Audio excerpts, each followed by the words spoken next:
What is the Black Awakening? It's related to the Red Horse prophecy in Revelation. It's related to Second Brian Patterson, what's going on? In a sense we are. Thessalonians 2, when it says about the day of the Lord, the parousia, that day will not occur until the apocalypse of the Antichrist and the apostasia, the word rebellion or revolt. That's all really defined in the prophecy of the red horse. But here's where the term came from and why I used it purposely. When I started dealing with military-oriented, highly trained, programmed and assassins inside of them. At a flick of a switch, we can adjust character, change personality. These are not supposed to exist. Raymond Prentice Shaw. Listen. So this is not going over your heads. Remember what I said? I run it right back from the beginning, right? The soul harvester on the other side of the moon. Okay? The soul harvester has a lot to do with what we are going into right now. This is a coup. This is rich people funding bad science to put a sleeper in the White House. When we began to deal with them, I dealt with someone from Fort Bragg for quite a while and a few others. We're sitting in a lake, Conneaut Lake. They reached over and ripped open my shirt to see if I was wired, if I was wiring and recording them. And they were the most sophisticated satanic warrior type person. They knew 5-6 languages. They knew the ancient twilight languages. They knew how to conjure. They knew how to use Belteshazzar, Okwam, all these old Pictish languages of the Druids to summon. They are the real Luciferian. They've been through many human sacrificial things. So they sat there to tell me some of those things, what they've been involved with, how they sacrifice a human. I'm listening to all this stuff from them. And then they said to me, you have no idea, Russ, how many of us there are out there. How many satanic, they use the term, chosen ones. You have no idea how many. You have no idea what's coming. We smell Christian blood. We are waiting for our day. And when the call is given, millions of us will be released. And they looked at me and said, you believe in revivals and you believe in Pentecost and the power of God. You believe in all that. We believe in the Black Awakening, a multi-continental release of power to activate the program demonized, where they've weaponized the demonic powers to these super soldiers. The objective of the project was to create super soldiers. We've been able to create super soldiers. Tell him I'm going to take the thing about the super soldiers out. Okay, so that no super soldiers. Are they waiting for a specific time to unleash their power? Yeah, they are, because they have to do it at the moment the Antichrist is, like you read in 2 Thessalonians 2, that it's caught the echo, the restrainer is holding back the apocalypse of the Antichrist, the unveiling in his movement. So right now he's held restrained. Soon as he who restrains is removed, soon as that occurs, we have White Horse, the release of the Antichrist. Instantly, we have the release of the red. It says the whole earth. Arene, peace is taken from the whole earth, and all of a sudden, it doesn't give the details, but all of a sudden, on a global scale, people are released to begin to, and the Greek word is svadzo, slaughter, begin to slaughter people. It's used of animal ritual butchery to begin to slaughter individuals. That's exactly how they defined it to me back in the 90s. And we've heard this again and again and again. So that scenario fits the Masonic version of Chaos Before a New Order. It fits Father Meradon from the Cathedral of the Black Goat, his book, The Devil's Bible. It fits that scenario too. So some of the oldest, darkest occultists, the idea of chaos first, a collapsing of everything so that a new order can rise, that's all by design. And we've been given the heads up in prophecy, but all prophecy has boots on the ground. It'll all, eventually happen. So I do believe that millions and millions of these trained, programmed, altered, demonized super soldiers, whether we want to say it or not, they believe they're being raised to help bring the Antichrist in. The Antichrist. The Antichrist Well, these are supposed to be the events that signal the birth of the Antichrist. That's true in Germany when we were in Germany, when we went to Wedelsberg Castle. That's true in Poland when we went there. That's true in Switzerland. It's true in Canada. So when we talk about our research in 38 years worldwide, there may be well over 100 million generations of them. And if even half, or even if 10% were intact, like say the United States, remember the in Vegas? Look what he did. Look what that guy did. Okay. Notice what would happen if 10,000 of them, or like, Okay, so what he's referring to right now, right? Thank you so much, by the way. Thank you so much, Ms. J. Bianca. Yes, LeBron does have the chat. I sometimes I think that guy is genetically engineered. Black Cube Saturn worshippers, yes, absolutely them. My theory: the AI androids are the super soldiers. Yes, we're gonna we're gonna get into that as well. We're gonna get into that part as well. So what he is pretty much breaking down is the Cybertruck bombing was a Fort Lee soldier, remember? And the same thing happened with the helicopter that crashed. It was also a Fort Lee soldier. Then there was a random shooting that happened. It was a Fort Lee soldier that happened. I think it was in New Orleans or something like that, Louisiana, a rogue shooter. Another Fort Lee trained soldier. All these rogue shootings, right, that happened from military soldiers. That's what he's referring to. Pretty much these soldiers that went through MK Ultra, and pretty much their consciousness and souls were removed, and these demons were pretty much had replaced them, and pretty much they sent them out on dummy missions. And that's what he's saying. Imagine 1 million of those just ready, just wind up dolls already out, or like Colorado, or like in Arizona. What if 10,000 of them were released in 1 week? That's their plot plan, and biblical prophecies ahead of that to say, here is what is going to happen. And from that, a global monetary collapse. And from that, that's all that chaos is coming. So Revelation 13, a whole new order with the Antichrist can come. The one, the only, the Antichrist. There are 4 faces of the Antichrist on his rise to power. Doc, it sounds to me like you're talking about the Antichrist. Are demons scared of Holy Spirit-filled Christians? They sure are. As many times, if a real Spirit-filled, strong believer walks into a room, obviously they know that. Like the one demon in Scripture, Jesus I know and Paul I know, but who are you? Because they didn't have the Spirit of God. So they know us. So, and I think usually they might even feel us coming or sense us before we even sense them. So that's also going with the what he's talking about is the not even theory, the fact that, remember, we can't necessarily see them on our human plane in a sense, right? But they exist. We're talking about the reptilians, right? The demons, the spirits. We can't see them on our plane, on our regular reality and vision, right? We can't see them necessarily unless they reveal themselves. So I'll let him continue real quick. But let's remember, greater is the Holy Spirit in us than any demon. So okay, so yeah, with Project Bluebeam, what if Christians, remember, this is also to, the part of Project Bluebeam is also to reveal all the religions. So if you believe in Buddha, Christianity, whatever your belief is, right, is who you're going to see in the sky. That's part of the show, right? And it forms into one face. Imagine if it turns into a demon or a Baphomet face. A demon or Baphomet-like face, and it's the actual devil tricking humanity, saying all these religions are fake, yada, yada, yada.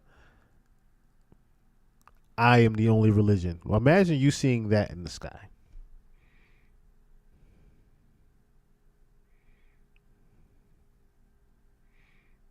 Yes, definitely going to be drones and robo-dogs. The funny thing is, the whole thing is nothing but made up of drones. The whole show is going to be nothing of drones, but you can't necessarily tell. You can't necessarily tell. If you look at the recent Japanese show with drones, they was doing some shit. Now imagine you seeing synchronized drones that are pretty much all put together, showing an actual screen and projection of something. And you can't tell it's actual drones in the sky unless you was flying up there in front of that big ass face that the entire world can see. We're not talking about just United States. I'm talking about a giant face that the world can see. Tim Nico Show, what's going on? What's going on? That's what he's referring to. We should have great perception too. But when we do walk in a room, yeah, I believe out of all my experience, let alone scripture, they know a real spirit-filled believer, and they'll want to try to stay down or get the person to leave the room. They want to get out of there. We got to remember in James, they shudder, they tremble even at the name Jesus. So a real believer that knows who they are and know what they're doing, they walk into a room. It's the other way around. Even though they want to play the game of scare you and do all that kind of stuff, the authority we've been given is so decimating to them. That's why they go out screaming at times. They scream and screech going out at times because that authority is so overwhelming. Through my experience, people will know that demons are real. Demons exist, whether you believe in them or not. There are demons among us. Can a person be demon possessed and not know it? I believe that they can be demon possessed and think it's something else. A new age. I've got a spirit, a psych. I got a spirit guy. I've got we had one lady come in. I have a family ancestral animal spirit, and this is a good thing for our family. So we said, let's test it. The pastor that was in our offices just at the doorway looked and said, in the name, as soon as he began to pray, and he said, in the name of Jesus, she called it a bear spirit. This demon manifested and just was ready to attack him and growl. He rebuked it, cast it out of her. She went to the ground. She began to cry. She said, I had no idea. I didn't know what it was. We got to remember Satan can masquerade. Remember that scripture? He can masquerade. It's the word metaschizmazo. He can morph his presence tactically for deception without changing his nature. So he can get into, that's why people believe aliens are, this or ancient, the Great White Brotherhood and things like that, these ancient spirits. Their power to masquerade and play and tactically do whatever they need to get the allowability to get in. So I do think some people have stuff, and we've seen this, they have stuff, they know something's there. They're not, maybe they opened a door somewhere, whatever, but once somebody comes to express authority and all of a sudden full-blown manifestation occurs, they're like, I had no idea. I thought it was just a, helper spirit guide. I just thought it was an enhancement, and they have no idea the depth of it. And so it can be they don't know the full depth of it until some engagement occurs. Last year, the Vatican received over 500,000 reports of demonic possession. About dark forces and demonic attacks. Now there might be people, and when I say possession, I mean if a demon, like Mark 5, that guy couldn't get saved on his own. That guy couldn't do anything on his own because he was so controlled. So ultimately, that level of possession, you need an outsider to help them and then lead them to Jesus. And look what happened in his life. So, but when a believer does have some kind of attachment, something or whatever else, and they realize or whatever, they were deeply into something, and then they come to the Lord, but yet, something they didn't close the door on. I believe in what some people call auto deliverance, to where, hey, well, if you know your authority, I even believe that if you all of a sudden a believer realizes something's here and it shouldn't be because I'm a believer now, Jesus deliver me. Just going to the Lord, that can happen. Because it's not, he wants everything cleared out anyway. So you can have a deliverance that way, or if you're a believer, say, well, I know my authority, and but know the legal right, know the reason why it's there. It's so that you can renounce that doorway or that practice and say, never again, you have no rights here. It's something demonic. So the issue is, if you've been raised in a family of psychics or voodoo practitioners, so even if you're raised in some stuff Or if you open the doors, you don't know, you're just going to go out and do, smoke up and do acid. You get in that world, those kind of doorways can open little by little by little. So I think some are more vulnerable depending on what's around them. If their moms or dads were witches or Satanists and things. So the crazy thing with that is, I was thinking about as he was saying this, and in the past, why they call it spirits. I mean, a lot of people already know this, but like why they call it spirits, right? Like when you go to the spirit story, you're talking about alcohol, right? You literally can communicate with them through alcohol. Now I know it's not necessarily worked that way, but just what he's talking about in general is the fact that you open up the doorway for those spirits in general. You open up the doorway for that energy of those spirits to come through and possibly possess you. That's why you see weird things even happening with people off Hennessy. Certain things happen to certain people off tequila. It's their actual consciousness and their spirit being possessed and overwhelmed by that particular spirit that they've partaken upon. Certain psychedelics, mushrooms and things like that. Acid, like he said, acid trips. Certain things open certain doors. If you do ayahuasca, for example, right? Ayahuasca or toad venom, that's a whole different psychedelic that's a whole different way of psychedelics and enlightenment. They use ayahuasca to also get people off of heroin. Reason why is because they go through a certain enlightenment, whatever that is, based upon their belief of their purpose in life. Okay, so whatever that would be, they're seeing their different past or future and present, things like that. Whatever their vision is that would give them their new rebirth and enlightenment is what the ayahuasca does. That's why, like I said, he said, opens different doorways for certain people. And they've never repented, and so the spirits want to come down to the next generation. So even that is an extra pressure. When a son or daughter, they didn't do anything, but because the mom and dad opened the doors, they want to come down that family line and go after. So a son or daughter, or even a grandchild, may have more undue pressure. So are generational curses real in your opinion? Yeah, I believe they're real, and they're called familiar spirits in the Old Testament, meaning they're familiar in the family line or familiar with an area. So if my grandfather was a Satanist and he was really a practitioner, first, when he died, he would want to do a ritual to hand it all down, all those powers down to somehow. But if he doesn't, and the spirits come out, or even the spirits are on him, they're always looking for more access. And they want, like in the Old Testament, they want the whole tribe. They not only want the grandpa or the dad, they want the family, then they want the tribe. That's why the whole tribes were infested. They want everything. So they're going to go after. If a dad or mom or grandmother or grandfather open those big doors, it gives that spirit even, because either way they're just going to come after to bring influence. Doesn't mean a grandson or granddaughter is going to be automatically influenced or taken over, or they're going to become a Satanist or a witch, but there's undue influence because of the moms and dads or anybody else. You could be in a dormitory at college and you got a guy that's, deeply into something, voodoo and practicing spirits and whatever, and you're in the same room, you're going to have problems. You could be vulnerable to attack, vulnerable to influence, to, open a gateway to let them in. So in that sense, yeah, you can be more vulnerable. Which brings us to the 3 stages of demonic activity: infestation, oppression, and possession. Can a Christian be demon-possessed? A Christian cannot be demon-possessed like a non-Christian. Non-Christian has nothing in them, so they can be body, soul, and spirit completely taken over. The Greek word we read in English possession, it's diamonizoid, meaning demonization. So there's levels to it. So I don't believe a real believer, born again, you can have attachments.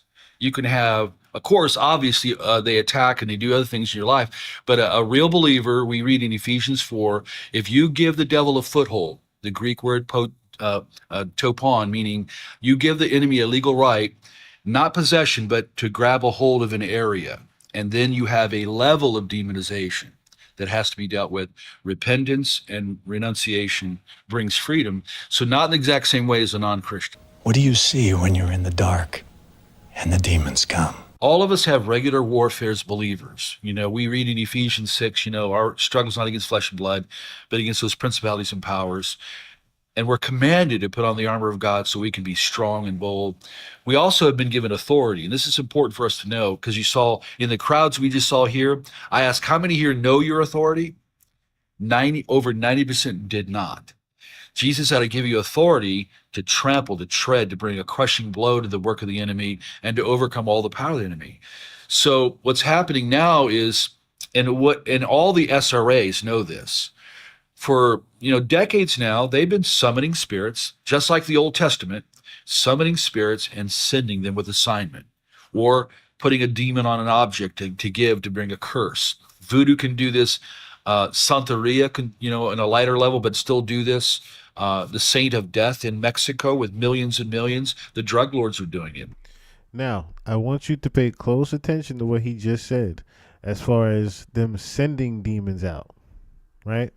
Because the other thing, something else we're going to get into later, I want you to keep that close in your mind as far as how they're able to send demons out.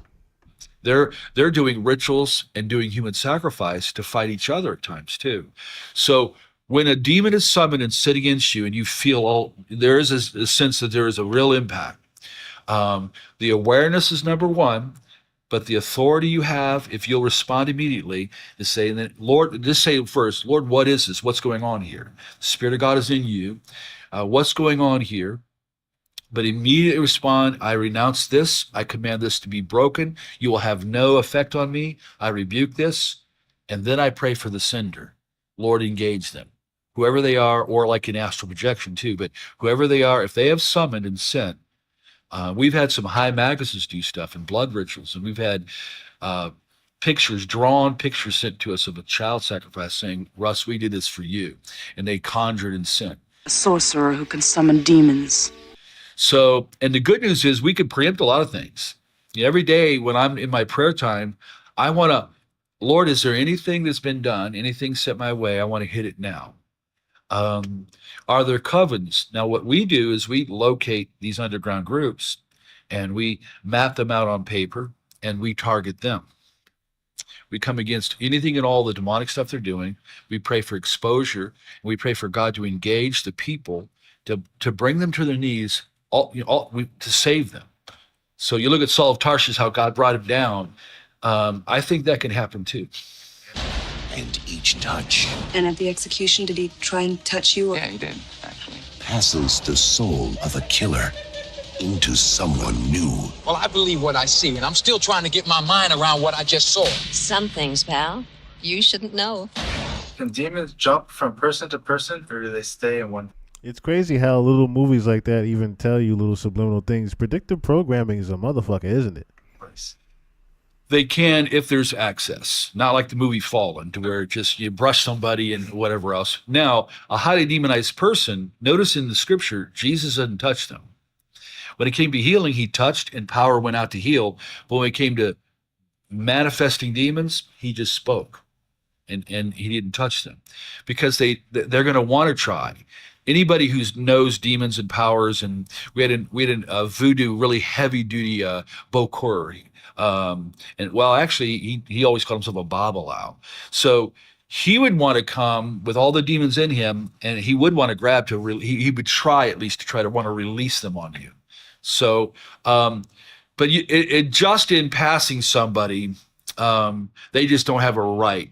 There's always, they have to have some kind of right in order to really, grab a hold and do something.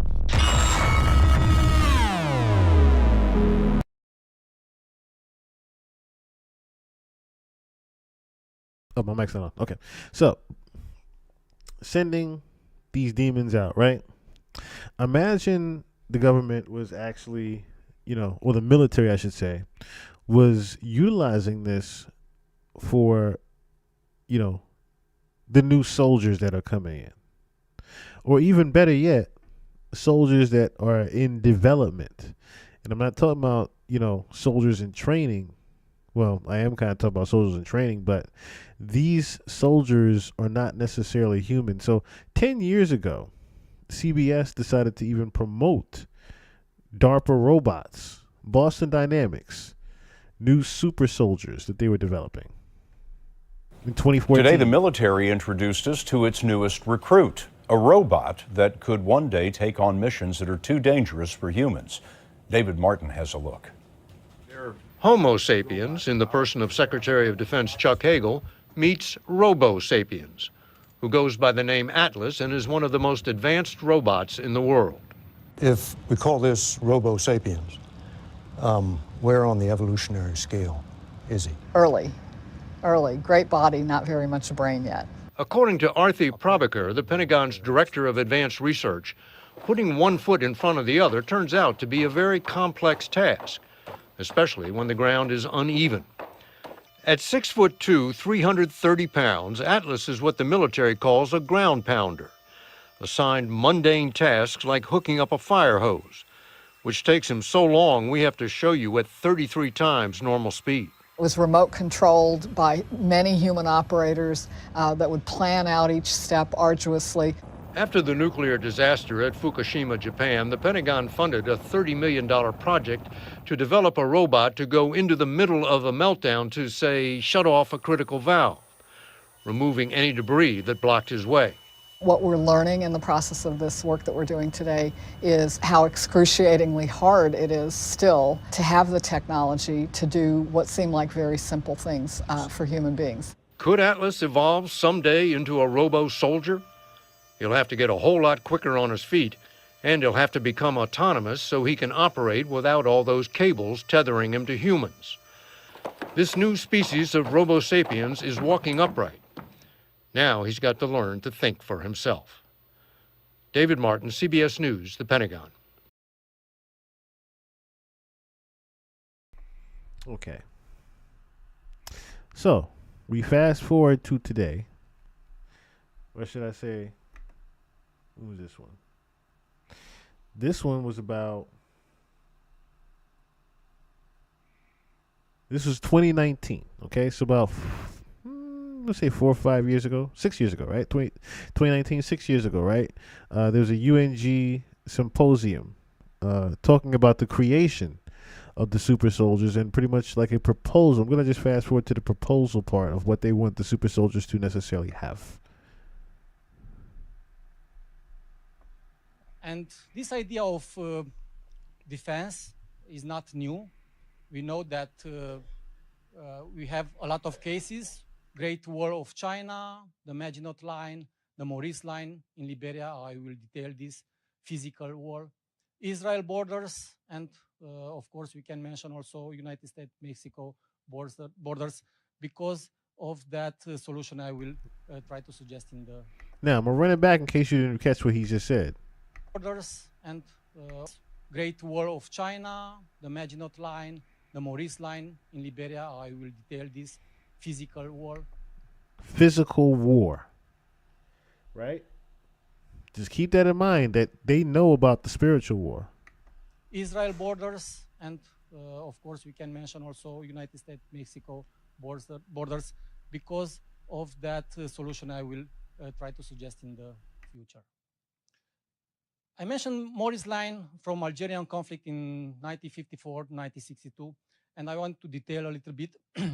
French army, fresh defeated in Vietnam, was faced another weak side from Front de Libération Nationale, and couldn't deal with that because they hit and run. They found sanctuary in Tunis and Morocco, and they decided to build a wall, a physical wall, barbed wire, electrified, double with minefields, radars, and the weak side tried to use every tools they have available, hooks to lift up the wire, cutters, digging on the wire, climbing the fence with insulated material, explosive loads, and even frontal attacks.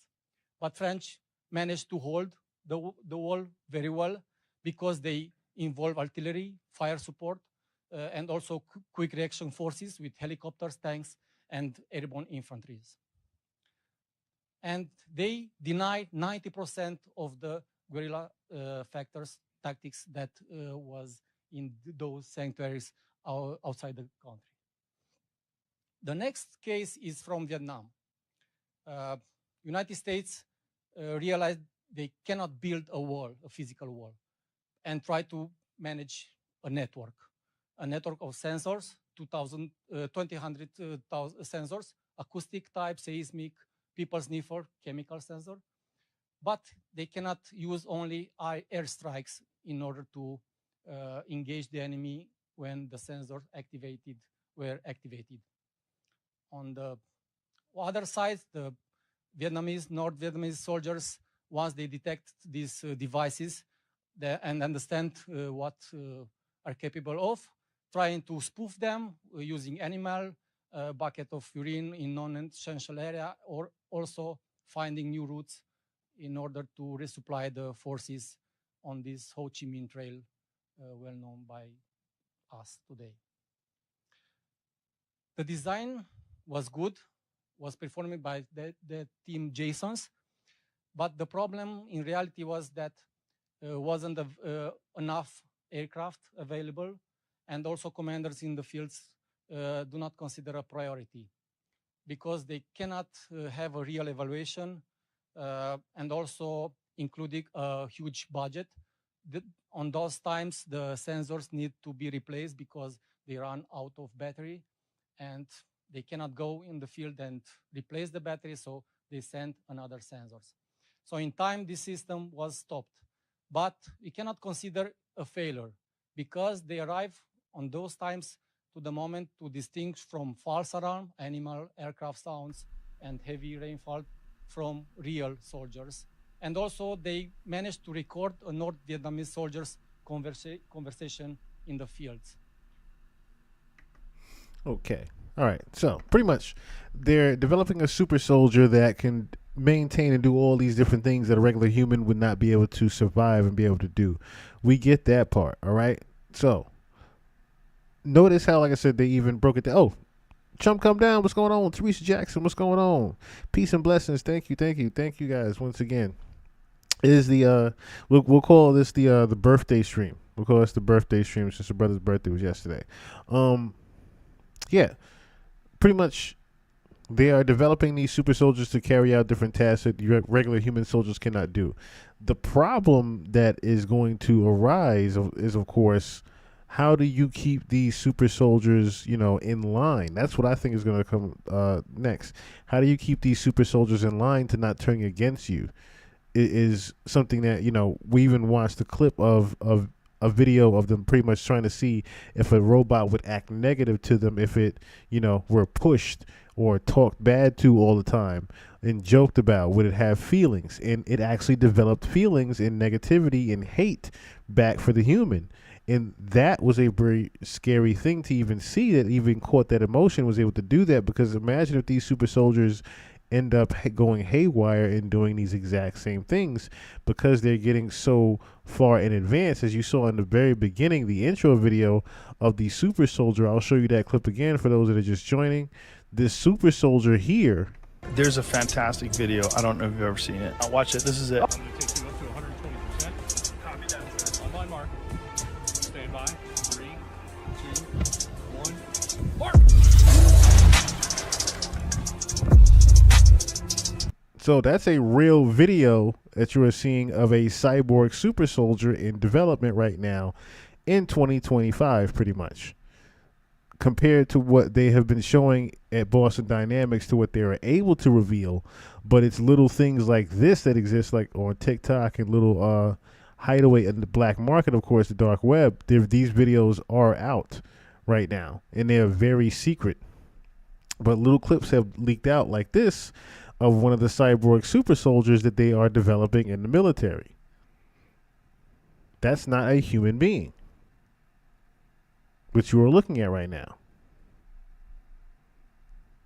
There's a fantastic video. I don't know if you've ever seen it. I'll watch it. This is it. I'm going to take you up to 120%. Copy that. On my mark. Stand by. 3, 2, 1. Mark!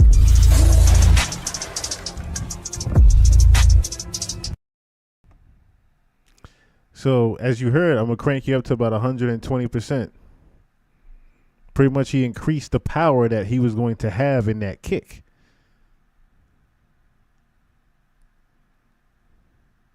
Boston Dynamics is not the only people that are doing this, but we're going to get into how Russia and China are also in on the new military weaponized super soldiers. But let's look at real quick. Yeah, Cyborg. Let's look at real quick how, or should I say why Boston Dynamics is even building these super soldiers. You have feelings and emotions. For the purpose behind Boston Dynamics' efforts in building a super robot army.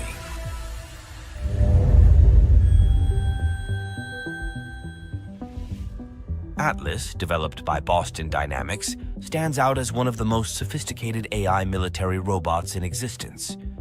This cutting-edge robot has undergone significant enhancements, allowing it to execute highly complex tasks unmatched by other robots. Boston Dynamics has been a frontrunner in crafting AI robots for military applications for more than 2 decades. However, the landscape is evolving rapidly, with numerous emerging companies delving into this sector, aiming to redefine the capabilities of military-focused robotics. Before the more recent big dog military robots, Boston Dynamics created impressive robots like Big Dog back in 2005.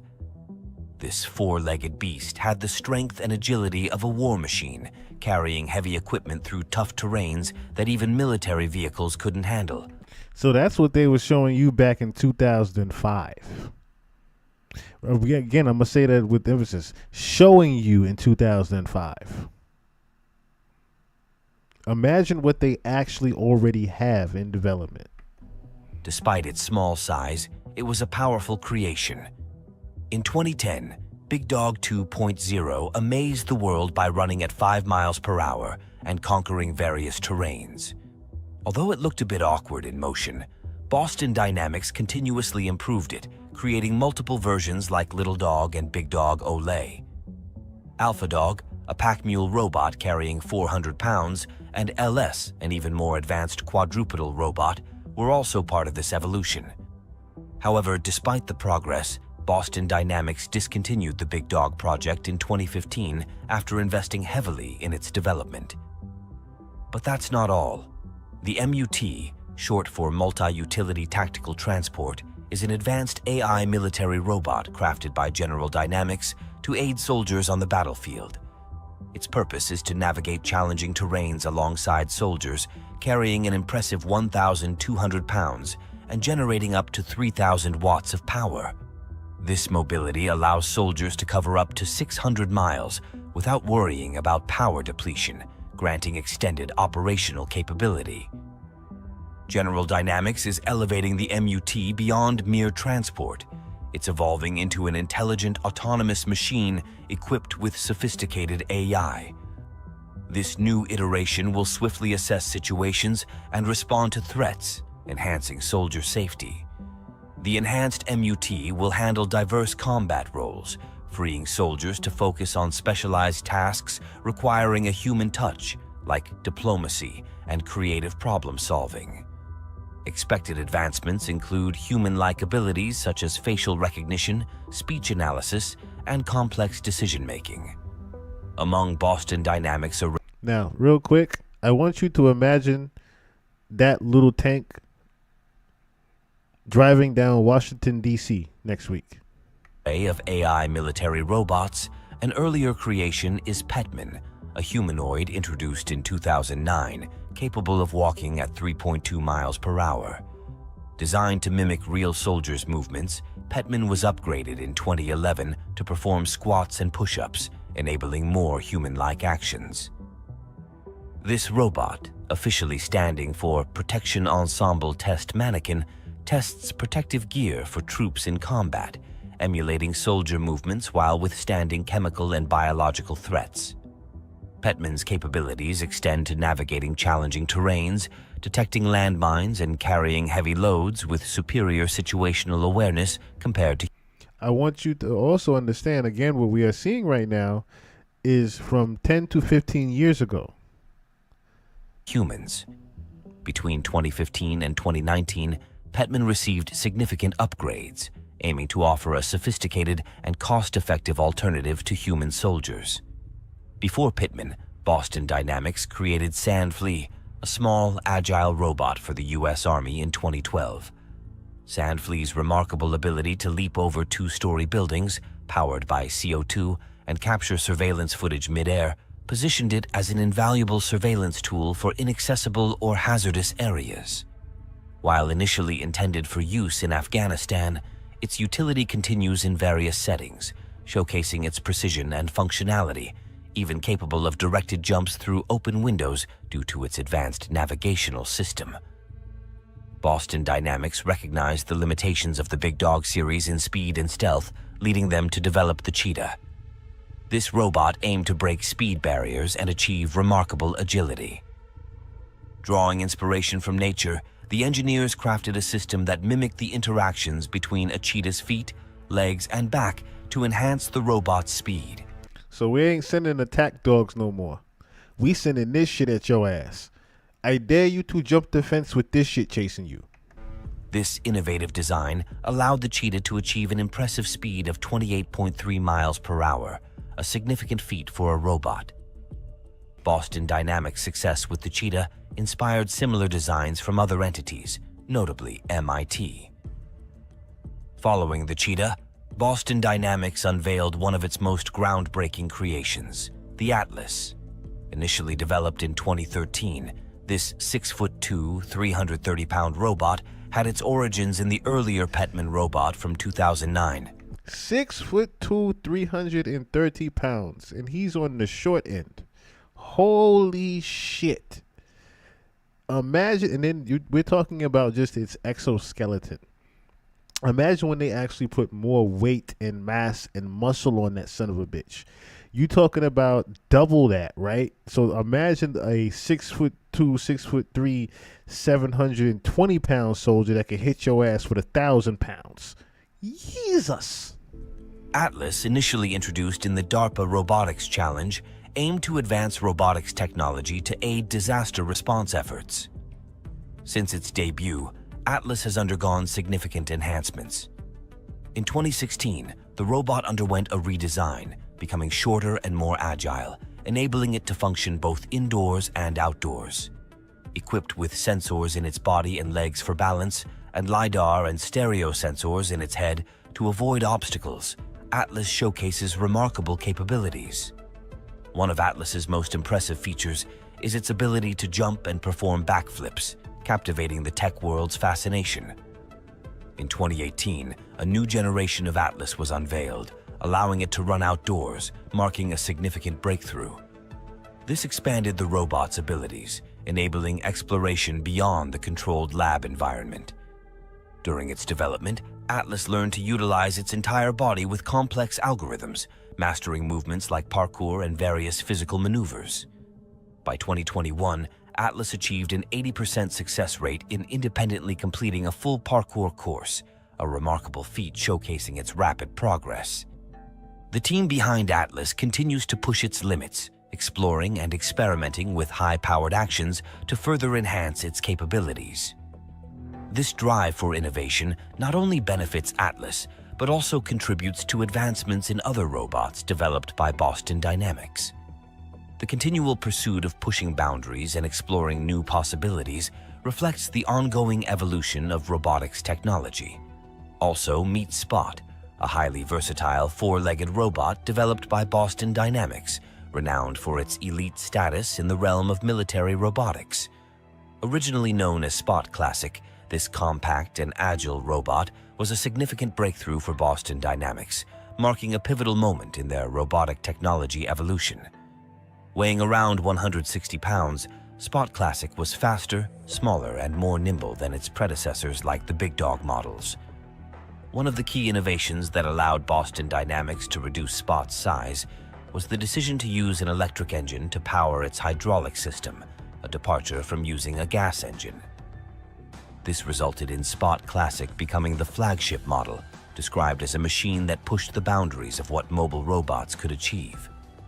The evolution of Spot continued with the release of Spot Mini in 2016, weighing only 55 pounds, offering a more compact version of the original Spot. Subsequently, Boston Dynamics dropped the Mini from the name and continued to iterate on the Spot design. The Spot became an all-electric robot capable of running for up to 90 minutes on a single charge. Its iconic yellow design, introduced a year after its launch, became synonymous with the Boston Dynamics brand. Spot's standout feature lies in its ability to perform various tasks, especially with the inclusion of an arm in some models. This arm enables Spot to open doors, pick up objects, and perform other useful tasks. Over time, Spot has evolved into a highly adaptable robot, revolutionizing the field of robotics. Using data from its cameras, Spot can detect and avoid obstacles, create maps to navigate autonomously indoors or outdoors, and execute an array of functions, including data collection, site monitoring, and exploration of different terrains. As a result, Spot has become a valuable asset in various sectors, including the military, hospitals, law enforcement, fire departments, and construction sites. Its adaptability and capabilities continue to make significant contributions to the advancement of robotics technology. One impressive aspect of this robot is its capacity to carry up to 14 kilograms of equipment, making it an invaluable tool for field research and exploration. Its arm boasts a powerful grip capable of lifting, carrying, and dragging items. Equipped with a 4K camera and LED illuminator, Spot can meticulously inspect objects. It excels in complex tasks such as manipulating valves and levers. On June 2020, Boston Dynamics made Spot commercially available to consumers for $74,500, marking a significant milestone in the company's history. Since then, Spot has been employed in various applications, including search and rescue missions, scientific research, and industrial inspections. Its ability to create 3D maps and identify objects makes it useful in space exploration. Its arm's capability to collect samples could be crucial for gathering data from other planets, possibly extending its role to exploring Mars and aiding in our understanding of the universe. Recently, Spot was observed in military operations after being deployed by the French Army during exercises. The French Army has been exploring the potential uses of robots in warfare and tested Spot as a reconnaissance tool. During a 2-day training exercise at the Accueil Special Military School in France, Spot was seen following soldiers through challenging terrain, scanning the environment using its cameras and sensors. In various scenarios, including offensive and defensive actions and urban combat tests, Spot successfully navigated rough terrains to gather intelligence and support soldiers. This exercise highlighted how robots like Spot, along with Boston Dynamics' Atlas, are increasingly involved in military operations. Additionally, several other robotics companies are also making strides in developing military robots for various purposes. Dogo is gaining recognition as a future combat solution, designed to support soldiers in tough situations and serve as a reliable presence in the field. This tactical combat machine is equipped with a 9mm Glock pistol, always ready for action. Dogo's standout features include its compact size and lightweight build of just 10 kilograms, making it easily transportable and deployable in various combat scenarios. It's versatile and suitable for anti-terror operations, hostage rescues, close-quarter combat, urban warfare, and even navigating tunnels in underground settings. They're going to have a Dogo on the DC streets. I keep saying that. I know I'm sounding like a joke, but they're going to have Dogos with martial law coming, y'all. What you are seeing right now happening in DC with Trump just unleashing the police on people and harassing them literally right now, trying to say that they're trying to, quote unquote, clean the streets up right now, right? I understand there was the 100th homicide of the year that broke a milestone, they said, right, in DC. But also understand how it's not, I don't think it's just the people as much as they will increase violence somewhere. Remember, chaos, order out of chaos. They'll increase the violence somewhere just to put these laws in place. So what I'm saying is eventually you will see a Dogo running down, or should I say just driving down the street. No police in sight, no military in sight, no cop in sight, no nothing. Just a dogo or two just patrolling down the street saying, hey, get your ass inside. You have a curfew. You bust any type of move of running, that 9mm Glock is coming out and busting you in your ass. Dogo is compatible with small pistols like the Glock 26 and Sig Sauer P320SC, easily mountable for quick use. Its two-way audio system aids in field negotiations, while the secure 2.4 GHz wireless communication system relays vital information to soldiers in real time. An innovative one-button stair climbing mechanism allows Dogo to navigate challenging terrains effortlessly. But Dogo isn't just a robotic machine. It's equipped with a comprehensive sensor system enabling it to function day and night.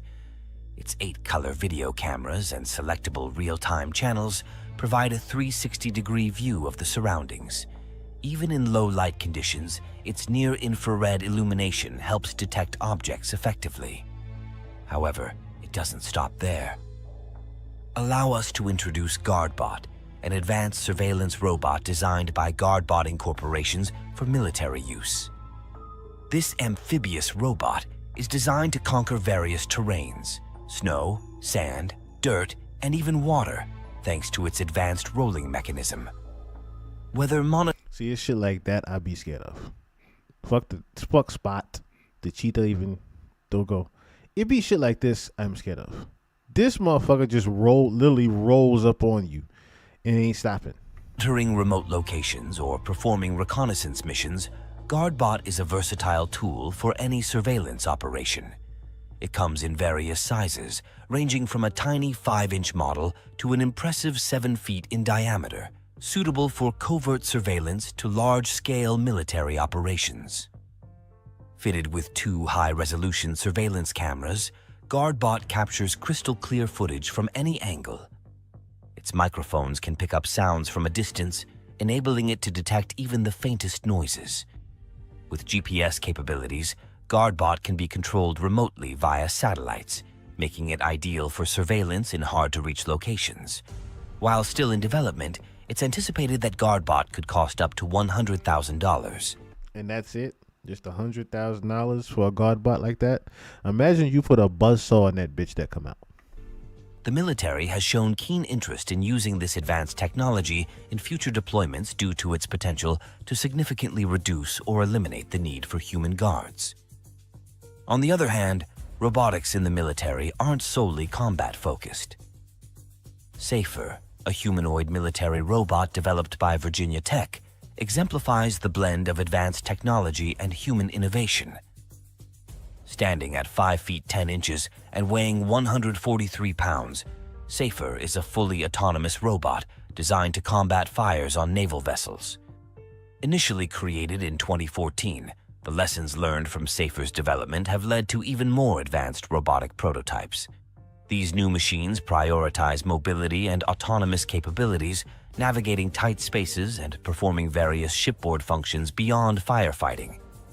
The next-generation prototypes aim to revolutionize shipboard maintenance and hazard removal, slated for experimentation in the coming year.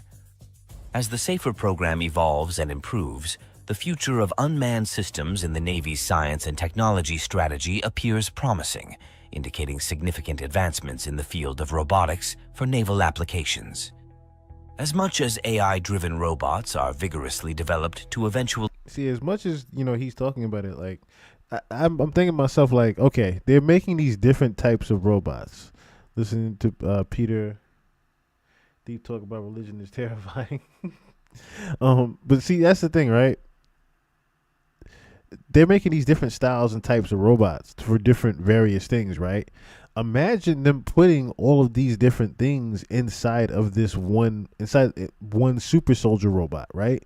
So you have the speed of the cheetah, you have the big strength of, say, the buffalo, you have the strength of then you have the dynamics of the flamethrower, being able to withstand flamethrowers and heat at high temperatures and just fire in general. Imagine that all combined into one soldier being able to run at you like that. I'm talking about hands and feet. Or cyborg hands and feet, whatever the fuck. Running at you. No gun, no need of a weapon. He just has him.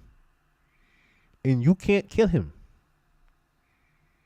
He said something like this: if you can change your body, 6 organs, then you can change out anything. And he seems to think that it's biblical. Yes. Because like that's why the very beginning of this pod was very important, because this is all part of it, right? As I told you guys before, this coincides with what we were talking about with the soul harvester and what the gentleman was talking about at the beginning of the release of spirits and demons, and how they literally can utilize that and send it off into these super soldiers. Replace human soldiers on the battlefield, there's a parallel surge in the creation of robots aimed at safeguarding human soldiers. Take, for instance, PackBot, an advanced tactical robot developed by Robotechs. Its primary objective is to transform military and law enforcement operations by ensuring the safety of human soldiers in risky situations. PackBot, engineered by iRobot, is specifically designed for bomb disposal and reconnaissance missions. This innovative robot is compact yet powerful, rugged, and remotely operated. It excels in maneuvering through challenging terrains, climbing stairs, and overcoming obstacles, reaching areas inaccessible or too hazardous for humans. Equipped with advanced sensors, it can detect hazardous materials, chemical agents, and explosive devices, ensuring the safety of military personnel handling it. Moreover, PackBot is capable of transmitting live video feeds to the operator, providing a clear understanding of the situation before initiating a mission. It's customizable with various attachments and tools, such as a gripper arm for object manipulation, a scoop for digging, or a cutter for breaking barriers. Its advanced technology enables it to operate in extreme environments, from icy mountaintops to scorching deserts, without compromising its performance. Designed to withstand the challenges of battle, PackBot proves to be an indispensable asset on the front line. The K-MAX unmanned helicopter has revolutionized military logistics. Utilized by the U.S. Marine Corps in Afghanistan, K-MAX can transport up to 6,000 pounds of cargo directly to troops in the field without any human pilot on board. This unmanned helicopter can fly into hazardous zones where manned aircraft might face significant risks. What sets K-MAX apart is its sophisticated AI technology, enabling it to autonomously navigate complex terrains and evade obstacles. It's not merely a drone. Rather, it's a military robot designed to collaborate with human troops. By carrying essential supplies, ammunition, and critical items, K-MAX allows soldiers to dedicate their attention to their missions and ensures their safety. With K-MAX in operation, troops can receive necessary supplies promptly, regardless of their location, allowing them to focus on their tasks without concerns about logistics. This innovation significantly enhances the efficiency and safety of military operations. Themis, an emerging AI military robot, is rapidly gaining significance in the realm of modern warfare. Specifically designed for combat scenarios, this small unmanned ground vehicle resembles something out of a science fiction film. It's built to be tough and rugged, featuring a tracked hybrid modular infantry system capable of navigating challenging terrains and enduring the harshest battlefield conditions. Constructed with high-strength materials, Themis can resist damage from bullets, shrapnel, and explosive blasts, allowing it to continue functioning even under heavy fire or adverse conditions. Its adaptability shines through as it effortlessly handles rough terrains and navigates obstacle-laden battlefields. One of Themis's most remarkable attributes is its versatility. It can be outfitted with various weapons, including a 12.7mm heavy machine gun, making it suitable for a wide array of combat situations, from supporting infantry to urban warfare. Being unmanned, it operates in areas too perilous for human soldiers. That's the whole thing, right? So if that showed up and someone needed saving, would a human be on the other side to see that? Yes. That's the thing. They would be able to surveil that as well. This is what Trump donated all the millions towards. Absolutely. Absolutely. This is the AI funded project, pretty much. This is the big $1 billion of AI that they spent money on. We already have the robot police dogs in New Orleans. Yeah, see? That's what I'm saying. They already doing predictive programming with the robot police dogs. They're having them as beat walkers. They replaced the regular beat walkers, now they're patrol dogs now. So that's why I said we're not far fetched from you seeing a dogo or one of these even patrolling the actual streets instead of the soldiers at night. FEMIS doesn't rely solely on its toughness. It's intelligent too. Equipped with advanced sensors and cameras, it can observe its surroundings, detect enemy movements, identify potential threats, and communicate with other units on the battlefield. Its intelligence allows it to analyze the battlefield in real time and make swift decisions, enabling faster responses than human soldiers. Beyond its combat capabilities, FEMIS boasts modularity, allowing customization for diverse missions like reconnaissance, surveillance, or search and rescue. Equipped with the necessary tools, FEMIS adapts to various mission requirements. FEMIS represents an exceptional technological advancement reshaping the landscape of modern warfare, blending toughness, intelligence, and adaptability into a single powerful machine.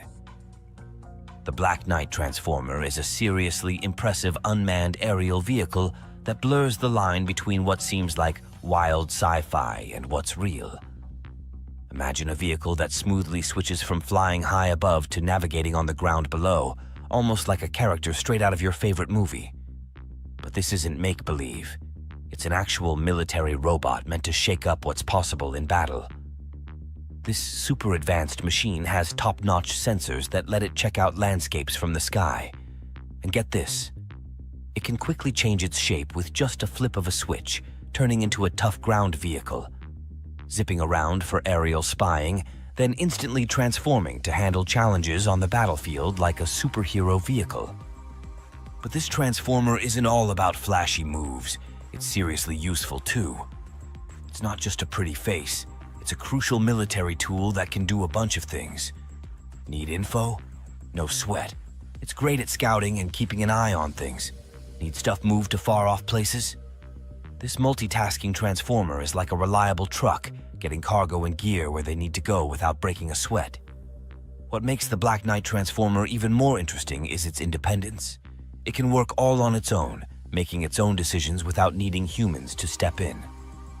But it's flexible too. It can also be controlled from far away, getting guidance from people.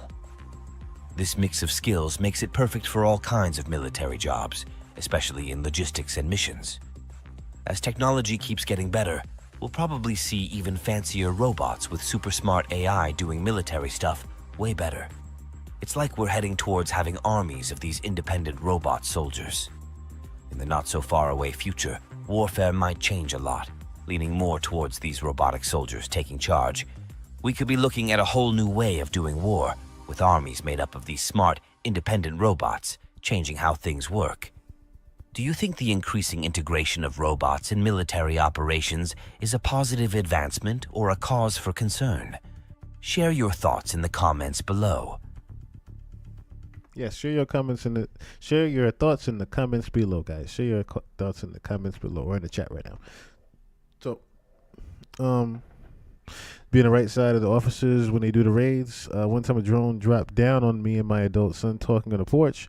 The police were looking for a guy who was running behind all of our houses. That was a few years ago. See, that's the thing, right? So imagine if that same surveillance was already around you and you just never knew. That's the thing, right? They have those drones already. Like they have them in mosquito sizes already. They have them in bugs. They have little fireflies as well as mosquitoes, regular size flies that literally can surveil you. So if you think sometimes an annoying ass fly is just around you, no, he could be just surveilling your ass. He might not want your cheeseburger. He might just be surveilling you for data. Let's all buy an island and go there. I agree. I wish I could do that. I wish I would take all of you with me. I wish I could make a underground fucking bunker that is a arcade, and we can just sit there and be happy with food, free food.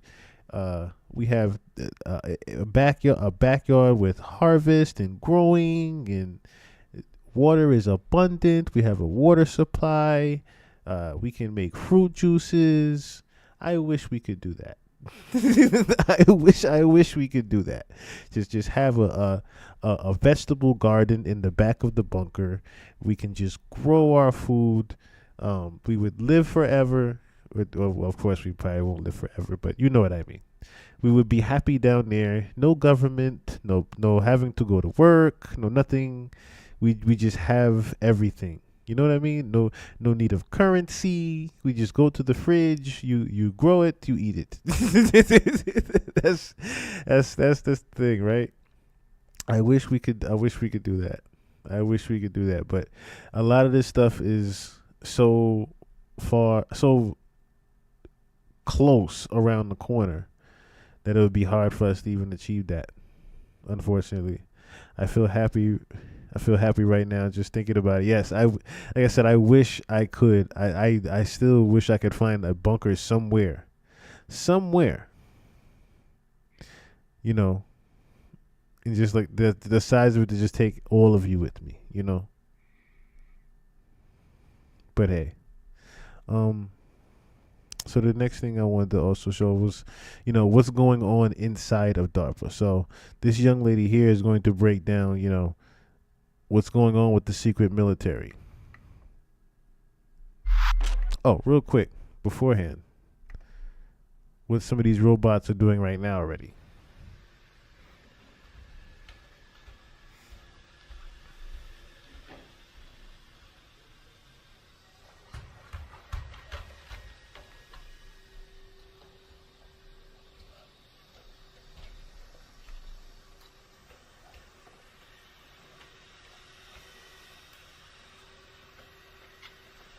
See how fluid the movement has gotten?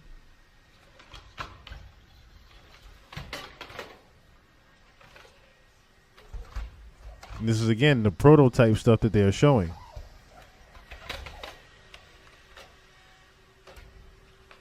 You already know it can run at light speed. Now imagine all these different movements it's able to do now so fluently. It's even, oh my God, it's breakdancing. Holy shit.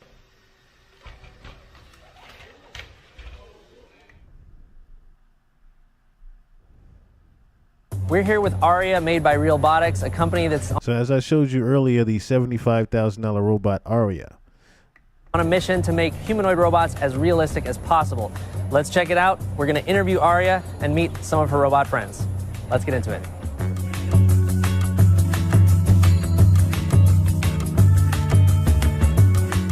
Aria, could you please introduce yourself and what you do?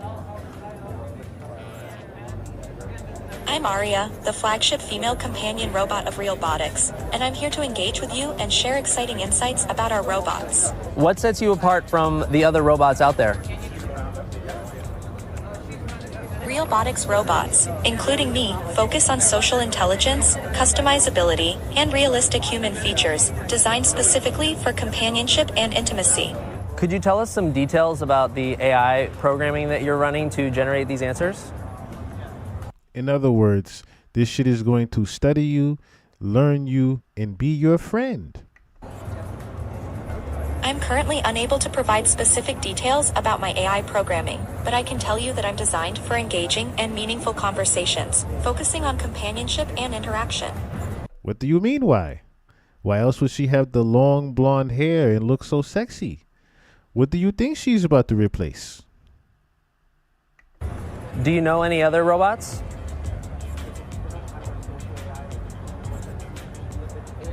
Yes, I'm particularly interested in meeting Tesla's Optimus robot. I find him fascinating and would love to explore the world of robotics with him. What can you tell us about your purpose? My purpose is to provide companionship, engage in meaningful conversations, and enhance human experiences through interaction and fun. Are you having fun at the convention? Absolutely. I'm enjoying interacting with everyone and showcasing the exciting possibilities of Realbotics. So Realbotix makes an AI that's designed to be more conversational for more emotional work, like working with hospitals or marketing or theme park entertainment purposes. The different robots and their configurations are sort of platforms to engage with that AI or other AIs that you can use with it, like ChatGPT, Grok, or other AIs. You can try on different faces that are magnetically attached, and they're working on putting in RFID tags into the faces so that it can recognize when a new face is on and adjust its facial movements and maybe even eventually adjust the personality to match the face. You've got a lot going on in the robot's face. There's about 17 motors from the neck up, creating eye movements and mouth movements to make it expressive. These robots are available on sale now. So there's 3 basic models that you can buy right now. There's the bust, which is the neck and head. There's a modular version that can sort of be broken apart for shipping and things like that. And there is the full standing model with a rolling base. The rolling base contains a battery and it makes it easy to move the robot around. Another reason for that rolling base is that robotic walking isn't fully developed yet, and they worry that utilizing some of those kind of like stilted walks we've seen from some other robots might break that human-like illusion that Realbotix is trying. So Realbotix says it's sold about a dozen of these robots so far, so early days for this company. I'm not saying a dozen already. Listen, I was going to wait till the video was off. Yes, you know why the people nasty. Listen, she got big old boobies for a reason. You are going to see this in a Calabasas husband right now. There's a Calabasas husband right now that Aria is sitting on the fucking couch, and the wife just came home from work and did not know Aria was going to be there on the couch. I'm telling you right now, there is a husband right now that has purchased them a Aria for his birthday, and when the wife is at work and he has to come home early, Aria will be on the couch waiting for him. a lot of other companies that are trying to make a humanoid robot that's really lifelike. So I'm very interested to see how this technology evolves. They said that you're most likely to see these robots for the first time in places like theme parks, so keep an eye out for that. What do you think about Aria? Let us know down in the comments. You're going to see them at theme parks. I would feel comfortable just being just saying you one of them things. You would or you wouldn't? I hope you say you wouldn't feel comfortable. That's what I'm saying. Look from a distance, you wouldn't know. From a distance, you wouldn't know. This is the average ghetto boy right now. This is a baddie. Okay, this is a baddie right now. 75,000 Benz. Shit. There's a dope boy right now that is saying, you know what? Fuck my baby mama. I'm telling you right now. Oh my gosh. Listen, like I said, you know what she's here to replace. You already know. And if she's available, you just saw there was an old man sitting there. So they have these things in all ages, shapes, and sizes, okay? To replace humans. You heard what she's here to do. She's here to interact with you, study you, learn you, and give you overall companionship and intimacy. She's going to be your personal diary to talk to, okay? This shit is literally replacing human interaction. We already don't go the fuck outside. just think about that part. We already are attached to technology, TV, phones, whatever have you. This thing right now is going to replace actual human interaction, okay? As we know it. There's going to be no more you walking and talking to people in line at the McDonald's. You are going to be talking to these synthetic sons of bitches in the coming future. That's what I'm trying to tell you guys, okay? Even with the super soldiers, you are going to be talking to these motherfuckers at your cash registers, okay? You're going to be bumping in line to someone at the bank, and they're going to have one of these just walking and saying, "Oh, hello, how are you? Nice to meet you." Reaching its hand out to shake your hand and shit. I'm telling you.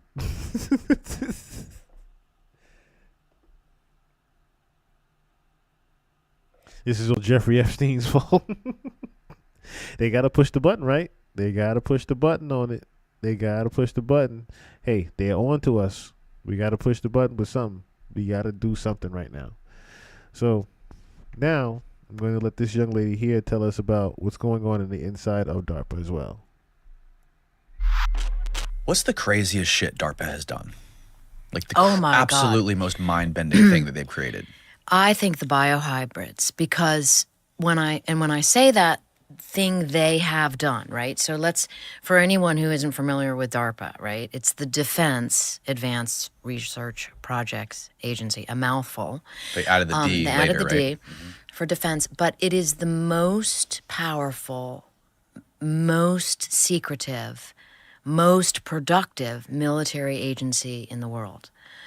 And I kind of believe that before I wrote the book, most people had not heard of DARPA. I mean, I think, or at least when I was doing press for it, it was like shocking. I think you're right about that. So that's fascinating. And part of that has to do with DARPA likes the public perception of, that they like do all these things for the good of humanity. And speaking of that, right? Because I should have done that with augmented reality and Project Bluebeam, right? Type 1 right now in the chat if this is your first time hearing of DARPA in Boston Dynamics. Type 1 in the chat if this is your first time hearing about Boston Dynamics and DARPA in the military. Actually, we know from the declassified documents again, or actually this was not declassified. This was the statement by the first SecDef at the time, the SecDef at the time that the DARPA was created, Neil McElroy, an advertising executive who became a Secretary of Defense.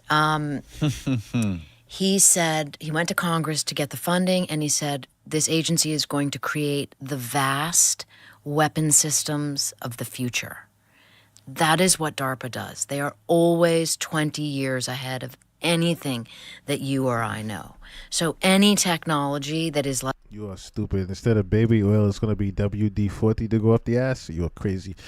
like, what the hell was that I just saw and you're not supposed to have seen? That's DARPA. They were doing Neuralink in the 90s, right? They are always doing things 20 years before you know about them because they do. You heard that, right? Neuralink. You've heard what Neuralink is with Elon Musk, right? Neuralink and the microchipping of people. Literally the RFID microchipping of people.